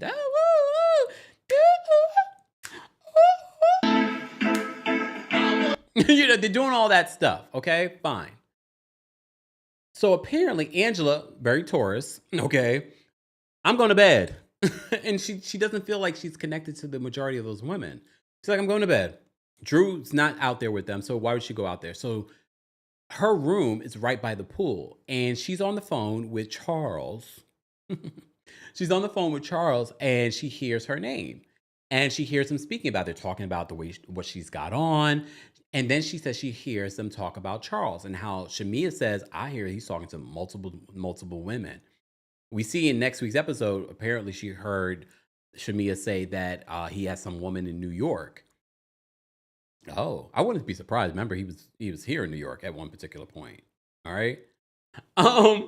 So she says they mention Charles, and then she hears Portia say, maybe I should F Charles. Oh, what? She says that. And then Portia tries to clean it up on Watch What Happens Live, and also in her confessional, it's like, it was the Henny talking. No, that was your true spirit, because the next day, when speaking to production, Angela says Portia was inebriated and all her truth came out. Lies! The lies! All her truth came out. Because if that was your indication, like if that's your first go-to, Portia, that says a lot about your character. Are we surprised that you said that? I don't think any of us are surprised that Portia said that based off of recent behavior. So I just found it to be interesting, though, that she's going to say that. Mind you, okay, damn. Angela started recording them, and they were making fun of her because she was at the window recording them. Angela, what was that recording? So she said, I only got a little bit of it, and then I went down to confront them. So they show the footage of Angela going down there to confront them, but Portia ends up leaving, which I thought was interesting. Portia, anytime she's confronted, she ends up leaving, blocking people. Anytime she's confronted with the truth, this is what Portia does. So you see Portia getting up and leaving when confronted, because y'all gonna keep sleeping on Tauruses. Angela is about that life. She's like, so what you saying over here? So she goes down, but Angela, what was that footage? Angela, we needed good footage. Okay, I don't know what that footage was. All right. So later on, we do see Kelly confirm that Portia, in fact, did say that I should F Charles.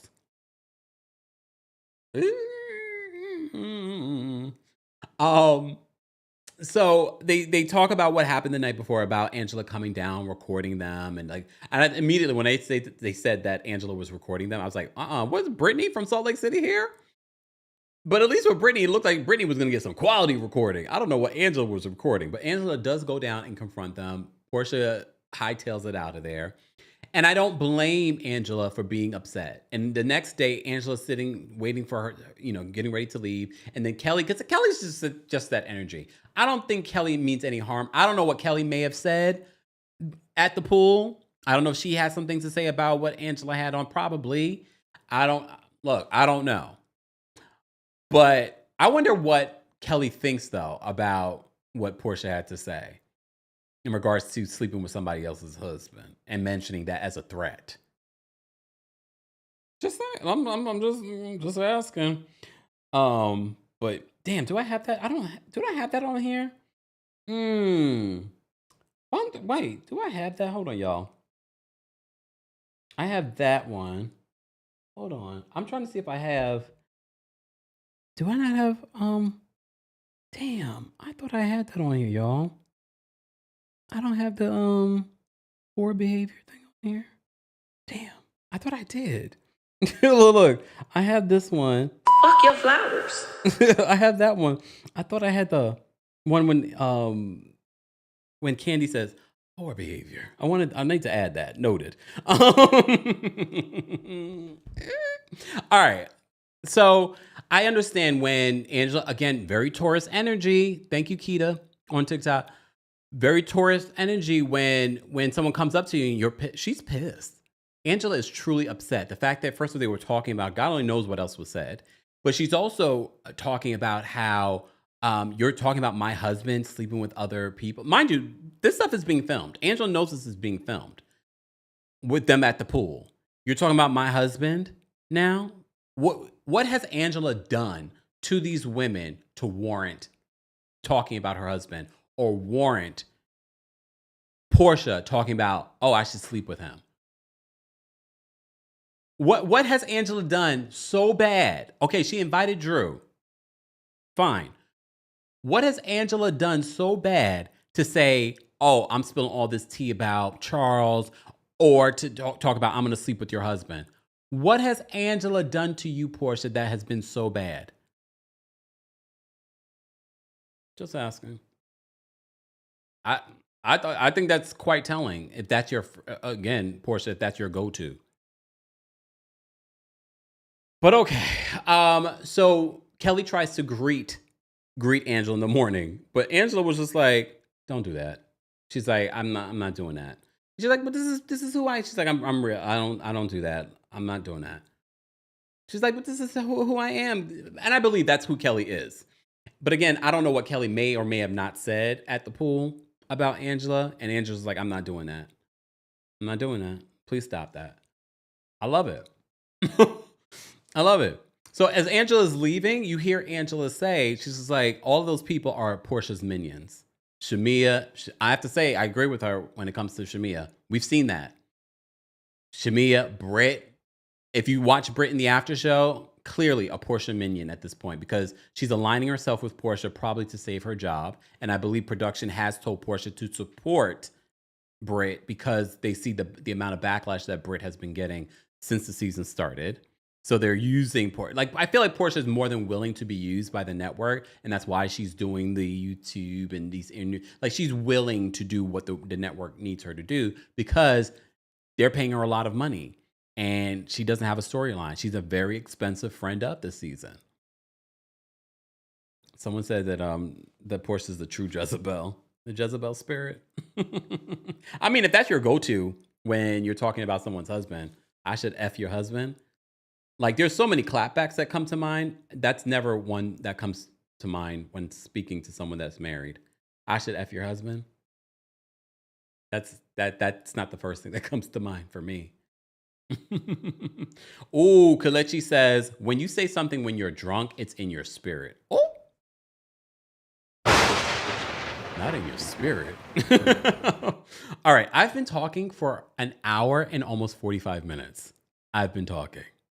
Okay, so I'm going to stop talking. So that's how the episode ends. We see what's going to happen on next week's episode of The Real Housewives of Atlanta. More is going to be playing out. We're going to see that conversation between Charles and Angela. And I already know what you guys are going to say about Charles. And like, he don't like Angela. No, I think they actually do have a solid relationship. Do I think they have a perfect relationship? No. But I do think that they have a solid relationship. I just think this is who he is. I see what people see in regards to Britt and Mike, because I don't feel like it's like that. But I feel like there is actually a partnership between Angela and Charles. I don't know what's happening between Britt and Mike. Mind you, that's a newer relationship. They've only been married since the pandemic. So, but okay. We don't even know if they're really married. But anyway, I've said that. I've said all I needed to say on this, guys. If you had to rate this week's episode of Real Housewives of Atlanta, how would you rate this week's episode? Be sure to let us know in the live chat as well. Let me see what you guys are voting this week. And guys, don't forget to like the video. I will drop the call link once we get to 1,200 likes, which we're almost there. I see we have quite a few super chats as well. Let me see what you guys are rating this week's episode. The rating for this week's episode is not great like last week. 52% of you are rating this week's episode between a 4 and a 6. If you're part of the replay crew, be sure to let us know where you're watching from and how you would rate this week's episode as well, like specific number. Live chat, you could drop your specific number because now I kind of want to know, are you leaning more towards a 4 or a 6? I think the episode was okay. If I had to rate it, again, I think last week I gave them a 4.5. I don't feel like last week's episode was this week's episode was as bad as last week's. It still wasn't great. We're on a girls trip and I feel like I didn't feel the fun. It felt like a very quick trip. Maybe when they go on this next trip, or where are they going for this next trip? I forgot where they went. It will be interesting. All right, I'm seeing 4s, I'm seeing 5s, I'm seeing some 6s. Okay. Live chat on TikTok is giving me 4, 4, 4, 4.5, 4. Victoria says felt very mean girl vibes. Okay. Tiara gave it a 6. Keita gave it a 5. TikTok, keep tapping your screens. Can we get to 25,000 likes? Grenada, they're going. Okay. Star Parker gave it a 5. D-Man gave it a 6 on TikTok. I'm reading the TikTok. Philly John gave it a 5.5. Nikki Clark on YouTube gave it a 6. Jermaine gave it a 5. Tanya gave it a 7. Taurus Spoon gave it a 3. Houston Foodie gave it a 6.5. Princesses 4. I forgot they were even on a trip. Damn. Yeah. Like the group trips aren't landing the way they used to. I don't know. And for me, it's when you have a group trip, it's not just about turning up and shaking your surgery booty. It's not just about that. It's not just about drinking. It's about having genuine fun, and I wasn't getting that vibe. But all right. Let me get to the callers, guys, because I've, again, talked over an hour and 45 minutes for an episode that wasn't that great. I still had a lot to talk about, right? All right, but it's not giving me Salt Lake City vibes. And Salt Lake City has been good. All right, let me get to the callers. Callers, I'm only giving you 30 seconds. Right, live chat, I am going to drop the call link for you guys as well. Be sure to, again, the callers' opinions do not represent the opinions of myself, the Kempire LLC, or our sponsors. And they agree not to use profanity or derogatory comments and to respect the timer so that we're able to get to everyone. Live chat, we have dropped the call-in link for you guys as well. Shout out to everyone watching on Twitch and Twitter. We got over 1,200 people watching on Twitter. What's going on, Twitter? Y'all still over there mad about something? Probably. Okay. But no, we have quite a few people watching on Twitch too. Shout out to everyone watching on Twitch. Hey, Twitch gang. Hey, Robo Beth watching on Twitch. The quality over here is top tier. Shout out to everyone. Carolyn's a Cancer watching on Twitch. Okay. All right. Let me get to these callers. Shout out to everyone watching on Facebook as well. And of course, our YouTube fam and our TikTok fam. Thank you for 21,000 likes. TikTok fam, keep liking up the video. All right, yes, and shout out to our Kings Guards. They don't get enough credit in here. Please shout out to our Kings Guards. All right, we'll get to our super chats first before we get to our callers. Mr. Melanin Magic. Oh wait, sorry, Mr. Melanin. I'll get to your super chat in a second. Behind the Fro. I like that name. Behind the Fro says, as a Cancer myself, the way Portia was acting at that dinner, I was, Portia, please get out your feels. See, and I think I understand Portia because of my Taurus rising. But at the same time, like, you're filming a reality show. You're refusing to have a conversation with Drew. But anyway. Get out your feels. These celebrity Cancers do us dirty every time. The Taurus ones too. What's like? The Truth, thank you so much for another super chat. Truth says, speaking of Brit, what the hell is up with these BBLs? Did y'all see the BBL and Fix a Flat on display last night? I knew you guys would bring it up, but I did notice it. I was just like, damn. Okay. J.I., thank you so much for the super. Is it J.I. or J.L.? I think it's J.I. Thank you for the super chat. Why does everyone have this energy for Portia when Candy has slept with more married men than anyone? Jermaine Dupri. Jermaine's not married. Oh, the Jermaine Dupri's daddy. Wasn't that a rumor? I can't remember now. Now you got me going all the way back into the files of my mind. Gerald Levert and Block. Is that true? Was Block married? Okay. Teach, thank you so much for the super chat. Teach says, if Portia was just honest and transparent, people may give her grace. She's going through a lot. She could have chosen to give us vulnerability. Instead, she wants to be misery. Now we're even more annoyed with her. Arnita says Gerald was not married. I was like, I don't remember if he was married or not. But again, I don't remember all this stuff. So thank you, Teach, for the super chat. Behind the Fro, thank you for another super chat. They say Portia is not a good representation for us June Cancers. We all aren't like this, I promise. Okay, Behind the Fro. Tamia, thank you for the super chat. Tamia says Kenya not being there to be the villain is showing who Portia truly is. Oh, that's a hot take. Daphne, thank you for being a member, and thank you so much for the super chat. We appreciate your support. Mr. Mellon and Magic, thank you for being a member and for the super chat. Mr. Mellon says, Portia's energy is for Simon. It seems like she feels stuck because she can't say what is actually upsetting her on camera. Simon ruined her return. I have to say I agree. I don't know if it's the Drew stuff. I think she's trying to make it the Drew stuff, but I think it's the Simon stuff. We have to remember all the stuff that Simon was saying on social media during this time. Tish, thank you so much for another super chat and for being a member. Tish says, Drew is Ralph Jr. She's a gaslighter too. She knows she's been moving foul, but since Portia won't address it, Drew gets to Britt Edie the situation, make herself the victim. I mean, I agree with that, especially if you watch the after show when Drew says that she feels like Portia wants to spin the block in regards to the Dennis of it all. But I still don't feel like it's okay, Drew, for you to be filming, not just working with Dennis, but filming that you're working with Dennis. But at the same time, Portia's making Drew look like the victim to the audience because she refuses to have the conversation. I still feel like it's wrong. I get where Portia's coming from with that. Megan, thank you so much for the super chat. We appreciate your support.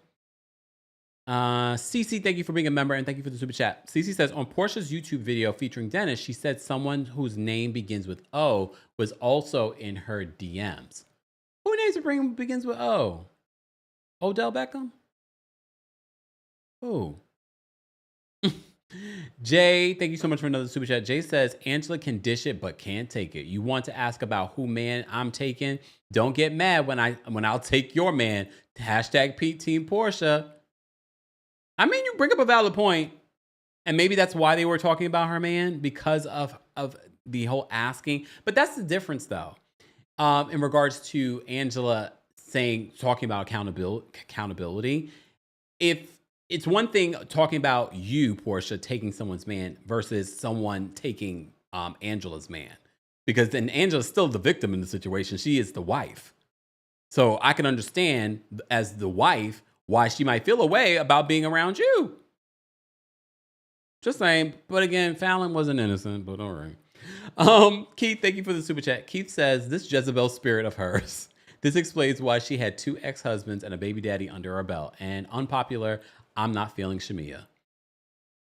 I mean, I don't know if that's unpopular, because you know how our stance on Shamia this season, someone on someone on Twitter, when I was talking about, they're lacking of a leader in this group, brought up Shamia, and everyone was saying that Shamia was the glue of the group. And I was like, yeah, it's not giving glue.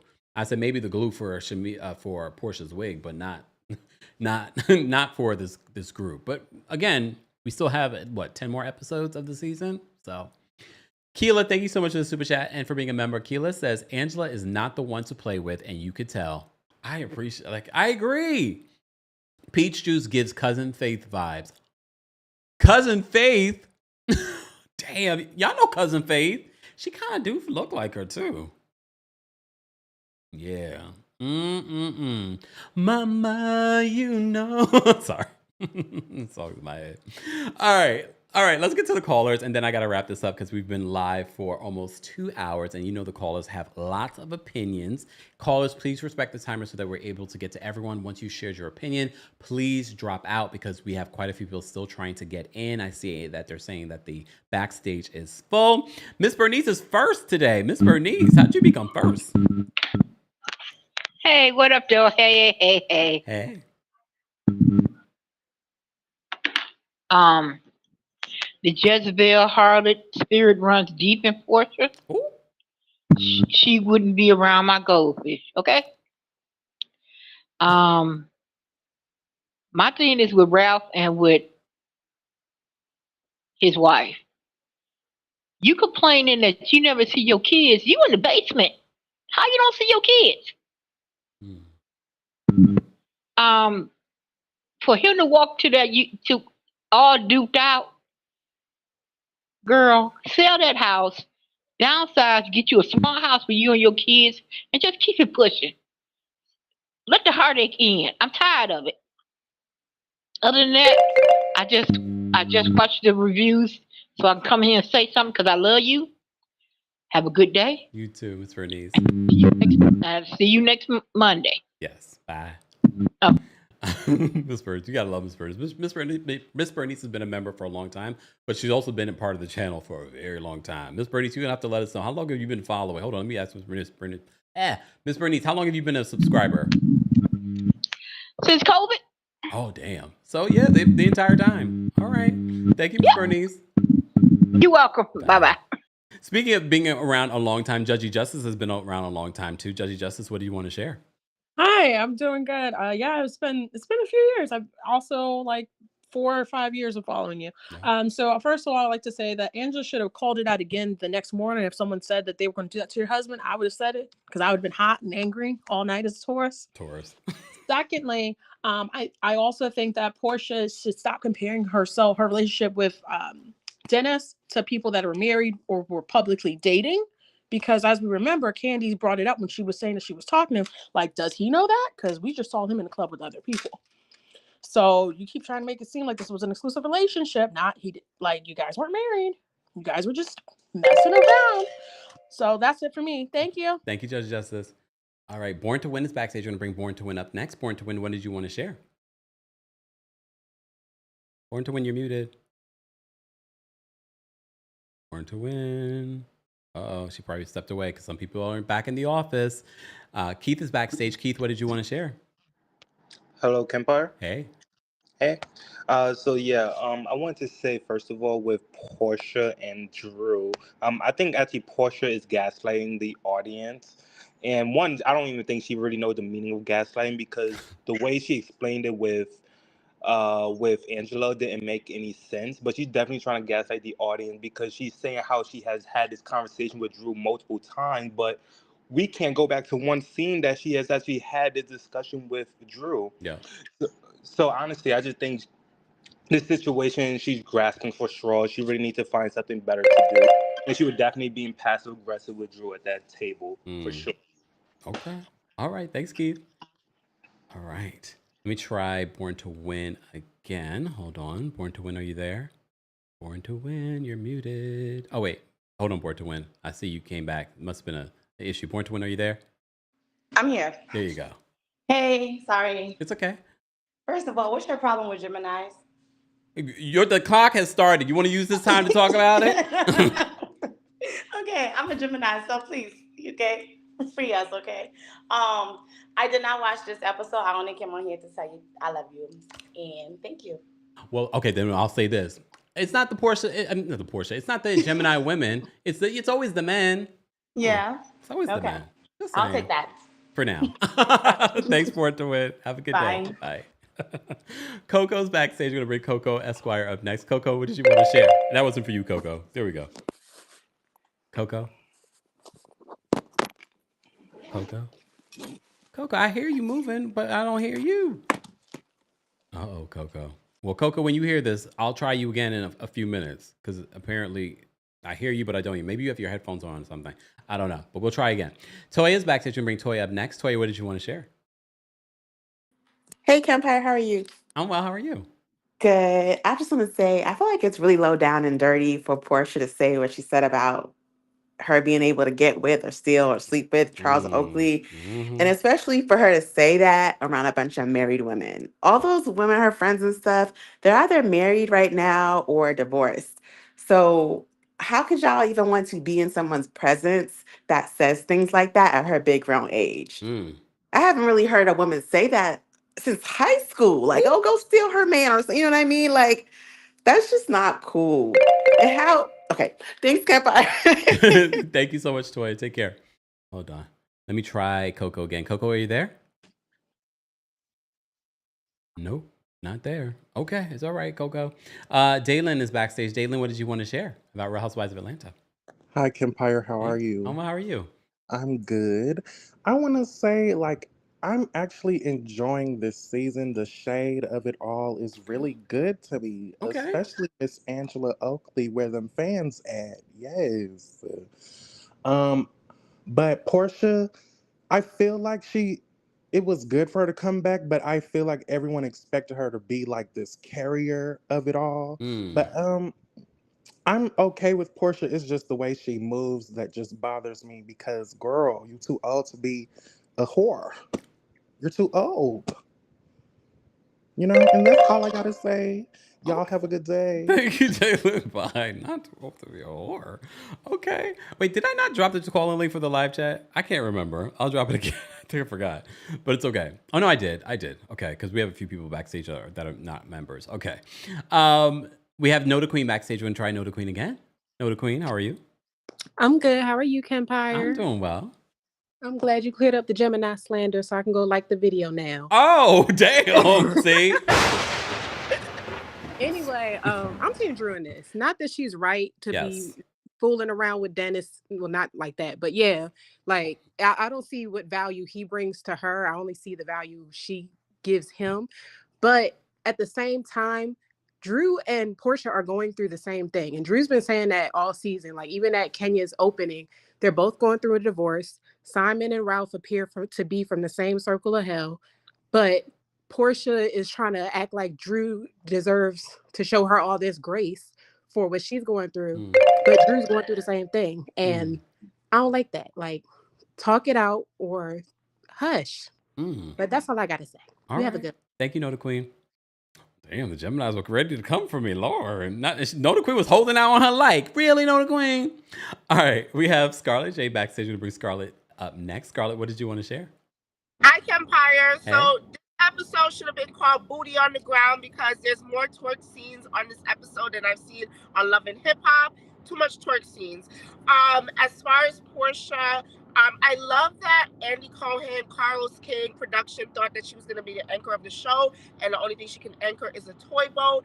And Angela is now the breakout star that no one expected. I love the shade. I love that she can hold her own, and she's going to be stepping on next all season, even with Faye Faye. That's all I got to say. Thank you, Scarlett. Take care. Bye. All right, Tisha's backstage. We're going to bring Tisha up next. Tish, what's going on? Well, go on, Kempire. Not much. How are you? Good. Okay, really quick. I used to love Portia, but obviously not anymore. Her character is trash, and I'm so disappointed in her.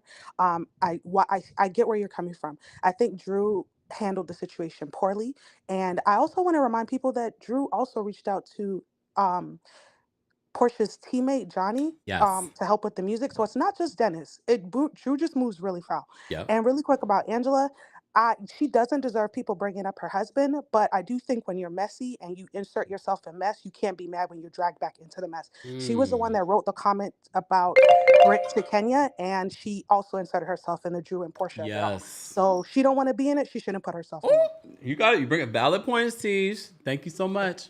Bye. Bye. I mean, that's true. That is true when you think about it. It's like she did get involved, but don't sleep on her though. Just because you got her involved, now you're waking up the sleeping bear. You're poking the bear. All right, let's bring up Mel next. Mel, what did you want to share? Hey, Kempire, how you doing? Well, how are you? I'm good.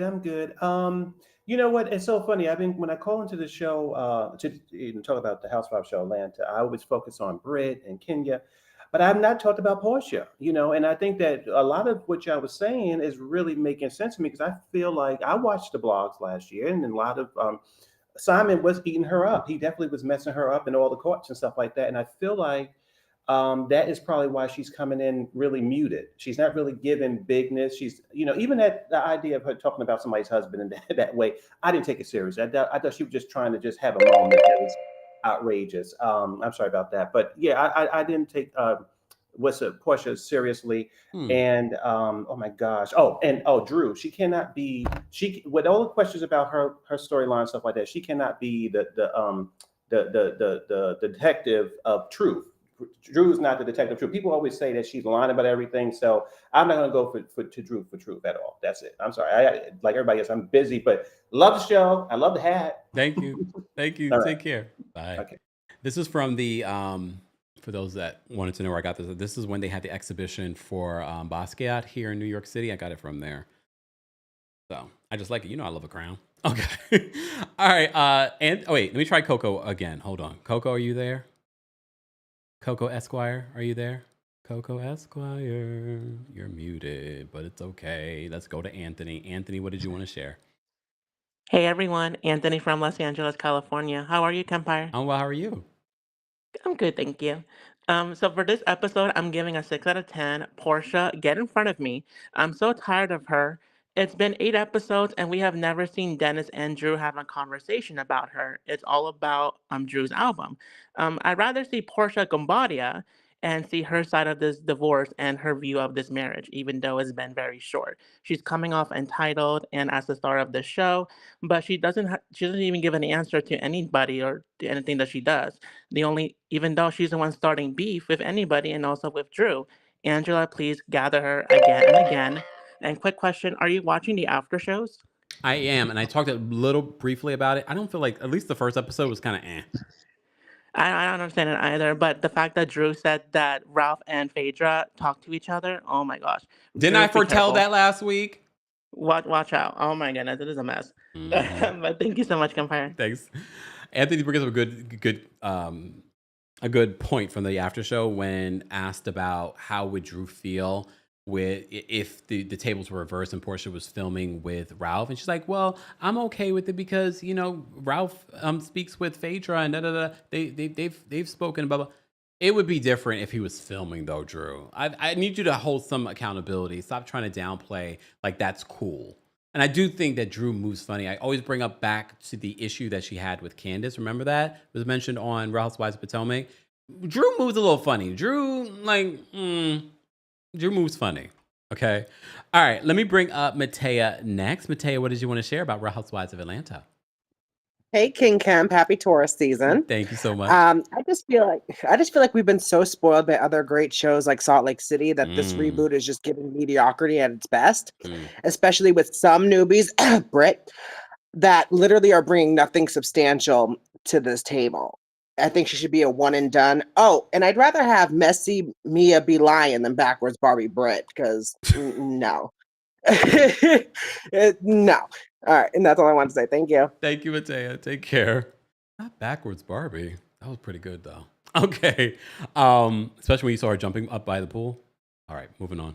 LB's backstage. I'm going to bring LB up next. LB, what did you want to share about Real Housewives of Atlanta? Hi, Kempire. Hi, everyone. Hey.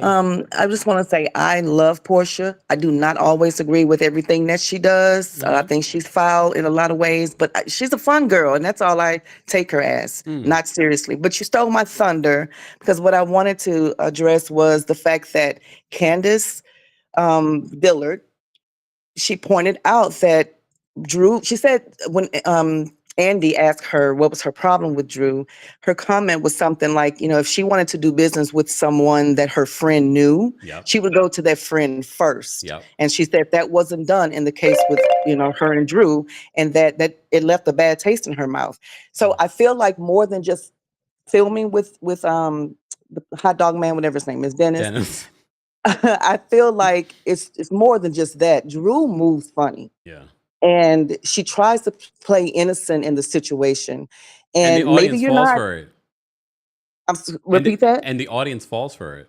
Exactly. And the audience falls for it. And like someone else said earlier, because Portia is not being specific, it kind of makes Drew look like the victim while Portia looks like the big bad bully. Yep. It's true. But I cannot stand Drew. She is her husband. They are one and the same. They deserve each other. That's a hot take, but it's true. Thanks, Bye, LB. y'all. Bye. Thank you. I mean, I agree. And this is when I say twerking on the fence, because I can see both sides of the situation. But I think because, again, Portia is not saying anything, it makes Portia look like, girl, you just tired. You're digging where there's nothing. But all right, let me say thank you. We had a couple of super chats. HG, thank you for the super chat. Angela, Shamia, and Kelly are carrying the season. Portia isn't bringing it the way I thought she would. Yeah. Tracy, thank you for being a member in the super chat. Tracy says Portia is going to the dark side. She doesn't have a storyline, so she's the new villain, especially since Kenya's exit. I think even if Kenya was there, she would have been. I mean, if Kenya didn't do what she did and Kenya was there, I don't think Kenya would have come across as the villain this season. I mean, they probably would have tried to, but yeah. Truth, thank you so much for this another super chat. Truth says, no self-respecting woman would threaten to sleep with another woman's husband, especially a woman that's been married. Gross. Yeah, just and that's someone that's never been married. That's not my. That also tells me your lack of. I'm sorry, but I'm blocked, so you won't see this. Your lack of intelligence. That's your only comeback. Is that I should sleep with Charles? No, someone that's truly intelligent and witty and shady would have something even more clever to say. Just like that's your go-to. I should sleep with Charles. Okay, girl. All right, we have a long line. Let me get to the rest of these callers. Nia's backstage. Nia, what did you want to share? Hey, Cam, can you hear me? Yes, can you hear me? Yeah, I can hear you. How you doing? I'm well. How are you? Pretty good. First, I wanted to say up until the last 10 minutes, I was going to ditch the rest of the season and just listen to your recaps because I found the episode kind of dull. Yeah. But, and another thing, and I thought you were going to bring this up about like Angela, the exchange between Angela and Britt. I think Angela, she's too apologetic. I think she should have told Britt. I did bring that up, Nia. Did you bring it up? Okay, I'm gonna rewind it once this episode is done or whatever. But yeah, I say she's too apologetic, but she should have also told her the only reason I asked you was out of concern. I wasn't trying to come at you that way. So I don't know. I hope they bring it up in the rest of the season. But like I'm saying, I'm probably just gonna be listening to your recaps. This show is going downhill. Thank you, Nia. We appreciate your support. Bye, Kemp. That means I gotta watch it, but it's okay. I will watch it for the team. You guys show up. I will say that for these are probably record numbers that we're seeing with our Real Housewives of Atlanta recaps. Probably because y'all not watching the episodes and y'all watching me. Okay, this is why I take notes and I talk about it. But we did talk about Angela and her constantly apologizing, and I was just like, okay, only time will tell if they're truly genuine. All right, Stefan is backstage. We're gonna bring Stefan up next. Stefan, what did you want to share?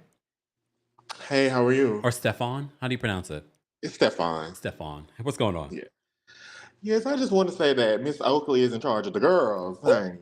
Mm-hmm. And it's crazy because when they were rebooting and getting the new girls, we heard everything so much about Britt and Kelly and Kenny. We heard nothing about Angela. And she is just taking it. It's amazing. I do think that she's a little bit messy, but who isn't? And she is reading the girls and clearing them. Portia needs to let the Drew thing go, or like the last caller just said, be specific and tell us what you're mad about because you're just looking like you're walking around mad with your donut. But yeah, I'm enjoying it so far. I don't know why everyone's so upset. I'm enjoying it so far. So, okay. But that's all. Thanks, Stefan. Take care. I will say this though, based off of the cast that we have now, we know Kenya will not be at the reunion, at least as of right now. I want to know, who do you think will be sitting next to Andy? I already feel like they're going to put Portia next to Andy, but if they really want to shake up this cast and keep them on their toes, I wouldn't put Portia next to Andy.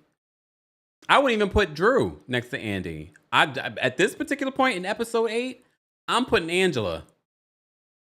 Who's on the other side? Angela. Who's Angela's? Okay, maybe I'll put Portia. Angela's on one side, Portia's on the other side. Not Britt. What is Britt brought? Kelly next to Angela or next to Portia. Just saying. But I can see, they're probably going to do Drew because Drew does have a big storyline this season, but we'll see. We'll see. All right. Oh yeah, Shamia. I don't see them putting Shamia there. You see how the season began? This is why I don't jump on bandwagons. You see how the season began? Y'all saw one episode. This season is Shamia. Shamia is the glue. Y'all saw one episode. And now we're on episode 8. Are y'all still saying that Shamia is the glue? Just saying. Okay. All right. HAR is backstage. Ha. What's going on? Ha. Are you there? We hear you. Hello. H-A, ha, hello. All right, well, I'm going to drop you because I can't hear you. All right. How do I pronounce this name? Ayan Mara Nuba? Ayan Mara Nuba? Are you there? Hi, Kempire. Hey, how are you? I'm fine. How are you? I'm doing well. I just wanted to say hi to you. I'm calling from Nairobi. Ah, hello. Oh, I need to when are come you to Kenya. visiting us? I know. I don't know. I want to. We'll plan. You've got to come. You have a lot of fun down here. Oh, We love you so much and the recap you do for us. thank you. Well, Roy is dead. I'm just waiting for them to just, close the curtains, go for Oh, damn. go rest for a couple of years, then come back. And it should They include were gone for a Andy year and a Cohen. half. Even Candy needs to go and, get some sleep as well. Then they can come and visit us after 5 years when they've decided the way forward. Damn. Yeah. Okay. Noted. Take care. Thank you so much for calling in. What You're time is it in welcome. Kenya? What time is it there? Sorry? What time is it there? Sorry? What time is it there? Oh, right now is about 7 minutes to 10 p.m. Oh, okay. So you guys are about 7 hours ahead of us. Yes. Okay. All right. Well, have a fantastic night. Thank you so much. You take care. Take care. Bye. Bye. I know I got to get to Africa, y'all. I'm trying. I might just have to come. Just get on that flight. All right. Michael's backstage. We're going to bring Michael up next. Michael, what did you want to share? Michael Noel. Hey, Kempire. Hey. Okay, so listen, I got some very like down to the I was in an apartment doing my job. I had to walk out real quick. My bad. That's why I was tongue tied. Okay. No, but look, I got some very important news about Shamia. First of all, I want to tell everybody, please keep her in our prayers and in our thoughts because she's recently lost somebody in her family. And also, I just found out that I'm related to Shamia by marriage over the weekend, and I cannot wait. I've been sitting on this info for 2 days just to come and tell you and the community. How are you related in regards to is it married to on the Gerald side or Shamia's side?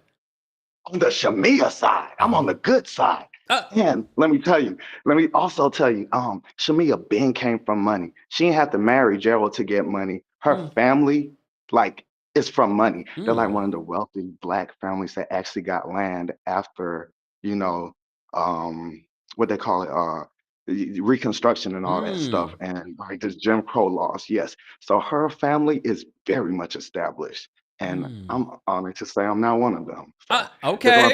Now, to be fair, Shamia, you haven't met me yet, but I will be at the barbecue this year. Okay. Here come one of those cousins. You know what? Bye, Michael. Bye. You see what happens? You get a little fame, a little money. All the cousins start coming out. All right. Not even a blood cousin. Carol Kisses says her grandmother passed away. I'm sorry to hear that, Shamia. All right. Let me get to the rest of these callers. We have Mel? It's Miley. It's Miley. Hawaiian. Oh, okay. Okay. All right, Miley. What's going on? Hi. So I just wanted to say it's crazy because I used to love Portia, but this season she's so unlikable that we're actually taking Drew's side, and Drew's like actually kind of the one that's in the wrong in this situation. And I also was thinking, I don't know if anyone's pointed this out, but when she was making fun of Angela and calling her Victimina, she's copying Angela's nickname for freaking Shamia that one night. Said that. I was like, you're not even like original Portia. That's why you're friends with Britt, because Britt copies Kenya and you copy Angela. Like, what? Come on.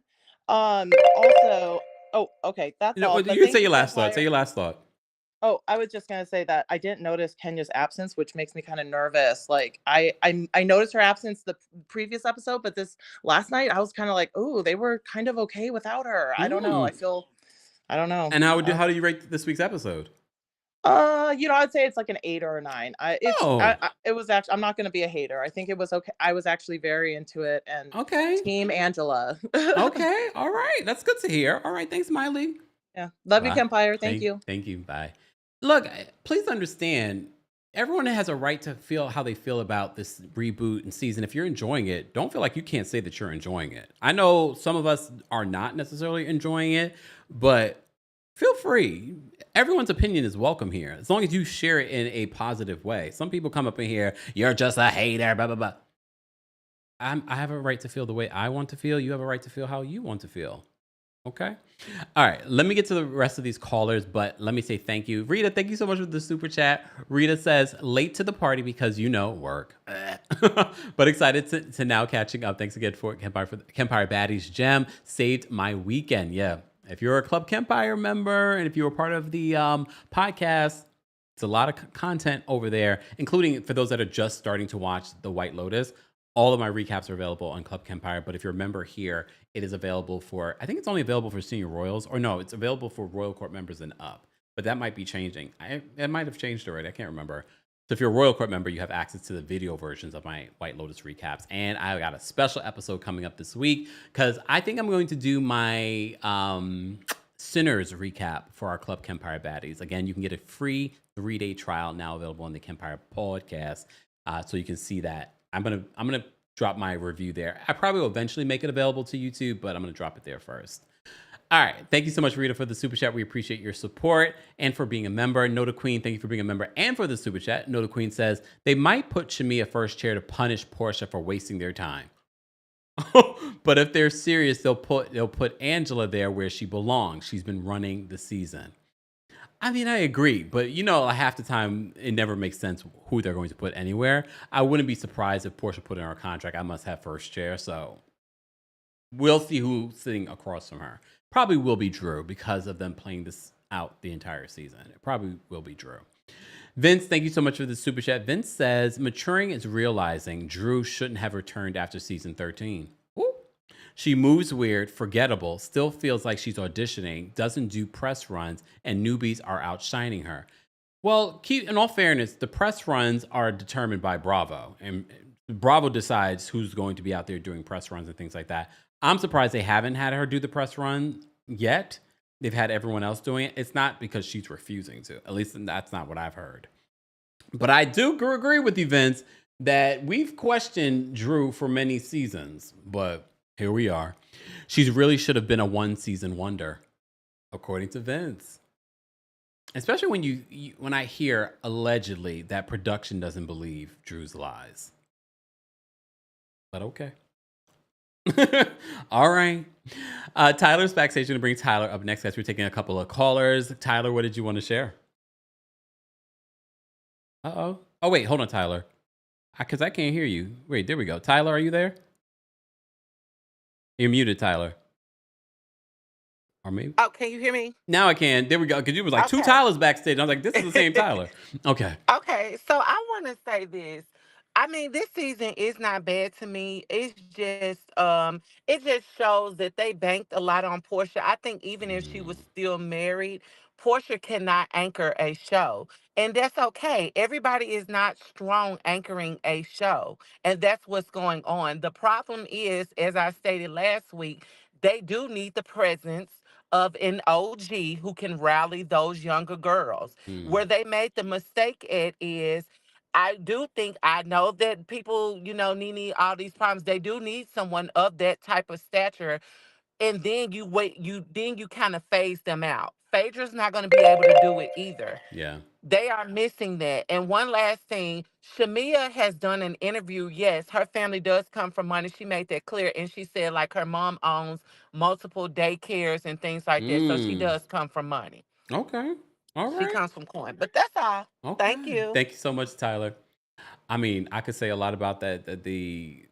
I'm not going to. Look, she's having a tough week. All right. Let me bring up V. V, what's going on? V, we can't hear you. V, can you hear me? You probably can, but you can't speak because the damn StreamYard. Wait, V, are you there? Uh-oh. V, drop out and call back in. I'll vamp until you do that. Look, drop out and call back in. Maybe that will reset it. All right, guys, while I'm doing that, be sure to like the video. It's an easy and free way of supporting not just my channel, but other channels as well. We already have 1,451 likes. Thank you for that. We appreciate that. But we have almost 3,000 people watching on YouTube and Facebook. Facebook, you can keep liking. I don't see a lot of Facebook likes on here. Come on now, Facebook. And shout out to the 10 people that disliked it. I understand. Look, Real Housewives, you're watching. I appreciate the watch. Okay. Thank you to everyone that sent in super chats as well. Let me bring V up next. Hold on. V, are you there? Can you hear me now? Yes. Okay, great. They won't let me be great. I'm working from home and they just all over the place. But anyhow, I was over the weekend, I binge watched the old Atlanta shows and I just wanted to see like what was the difference. So I just watched. I think what happened is now all they do is get together and argue.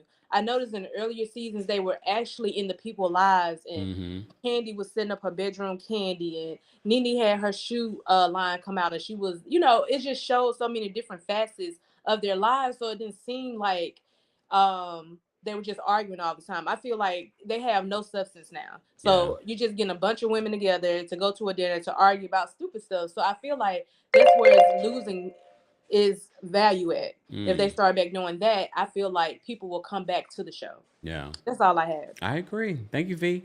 You're welcome. Have a good day. You too. I agree. Like there's a lack of substance. There's a lack of depth. And I get it. They film for hours and hours and hours. This is not really on the ladies. This is on the network and production and those decisions that are being made on what they're focusing on. I'm sure I think they underestimate what the audience wants to see. They think the audience just wants to see drama, but we wouldn't. If someone's a good reality TV personality, we wouldn't mind. Like I think this is why Portia is better on YouTube than she is on the show, because that is Portia. Portia has the final edit in regards to that. So if Portia's just putting a basket together with her mom, that is far more enjoyable scene than what we've seen on Real Housewives of Atlanta. And I get it, you're producing a show, but at the same time, there's got to be a more balance in regards to what you're showing. The constant fighting over things that people are not interested in is hurting the show. Very much on Real Housewives of Beverly Hills. Yes, their ratings were decent this season, but everyone that watched the season were like, this wasn't a great season because you focused on the wrong things. You focused on Dorit and this divorce that's now happening after the season, and you focus on some weird beef between Kyle and Dorit. Just saying. Funky says they're mad at you call peach juice out. Oh, the 10 dislikes. It's okay. Or the 11 now. Thank you. Shout out to the 1,508 of you that have liked the video. But if you're watching this, don't forget to keep liking. All right. Shout out to our King's Guards. We appreciate their support. Don't forget to say thank you to them as well. And don't forget to say thank you to our channel members. Thank you to our channel members. And of course, thank you to our subscribers. It was a subscribers only live chat. And don't forget, you can hear an audio version of our live recaps and special episodes like I did this weekend for our weekend update. We talked about the Pope. We talked about Dorit. We talked about Shannon Sharp. We talked about a bunch of different things. So be sure to subscribe to the Kempire podcast. While you're there, don't forget to give us a 5-star review, both on Apple Podcasts and on Spotify. What I love about Spotify, if you haven't been listening to us on Spotify, you can leave comments on the episode on Spotify, and I can see those, so I can go back and respond to you there. So if you want me to see some of your comments and things like that, good comments, I don't care. But don't forget to subscribe to our podcast there. Shout out to all of you for being here for our Real Housewives of Atlanta recap. Stay tuned for more lives. Look, we don't really have any scheduled show stuff to recap this week. I'm not recapping some of those other shows you want me to recap. So it's a great time for us to do random lives talking about other hot topics, because as you know, here on the channel, we don't just talk about reality television or Real Housewives. We talk about everything in pop culture. So be sure to subscribe and be sure to turn on your notifications so you don't miss out on breaking news or when we go live. Okay. All right, y'all. I hope you guys have a great rest of your day. Thank you to everyone that called in. Thank you to everyone that's already liked the video. We appreciate you guys being here. See you in the next one. Bye, y'all. So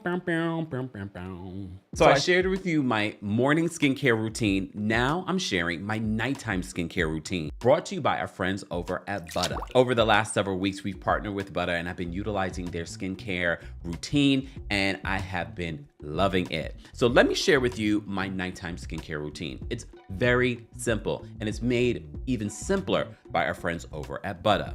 First, I start off with their cleanser. Wash your face with their cleanser. Then I use their silky soft towel, which I love. They're disposable. They are quality. You shouldn't be using the same towel that you use to dry your body on your face. And then I'm using their retinol. People don't understand the benefits of retinol.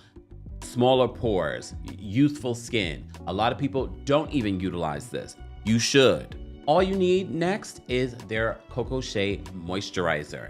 As I've said before, they've made my routine a lot simpler because I've had to use a different morning moisturizer versus what I use at night. With their Coco Shea moisturizer, I can utilize it for my morning and my evening. I just put a little bit less on in the morning. At night, I put a little bit more. And that's it for my nighttime routine. One of the other big questions that people have asked me, is there a scent in the moisturizer? Very light scent. The other question people have asked me, is butter black owned? Not only is it black owned, their president is a black woman. But of course, you also ask, can we get a discount? Of course, get 10% off when you use my link, butterskin.com/Kempire. More information on Butter will be available in the description. Thanks, Butter.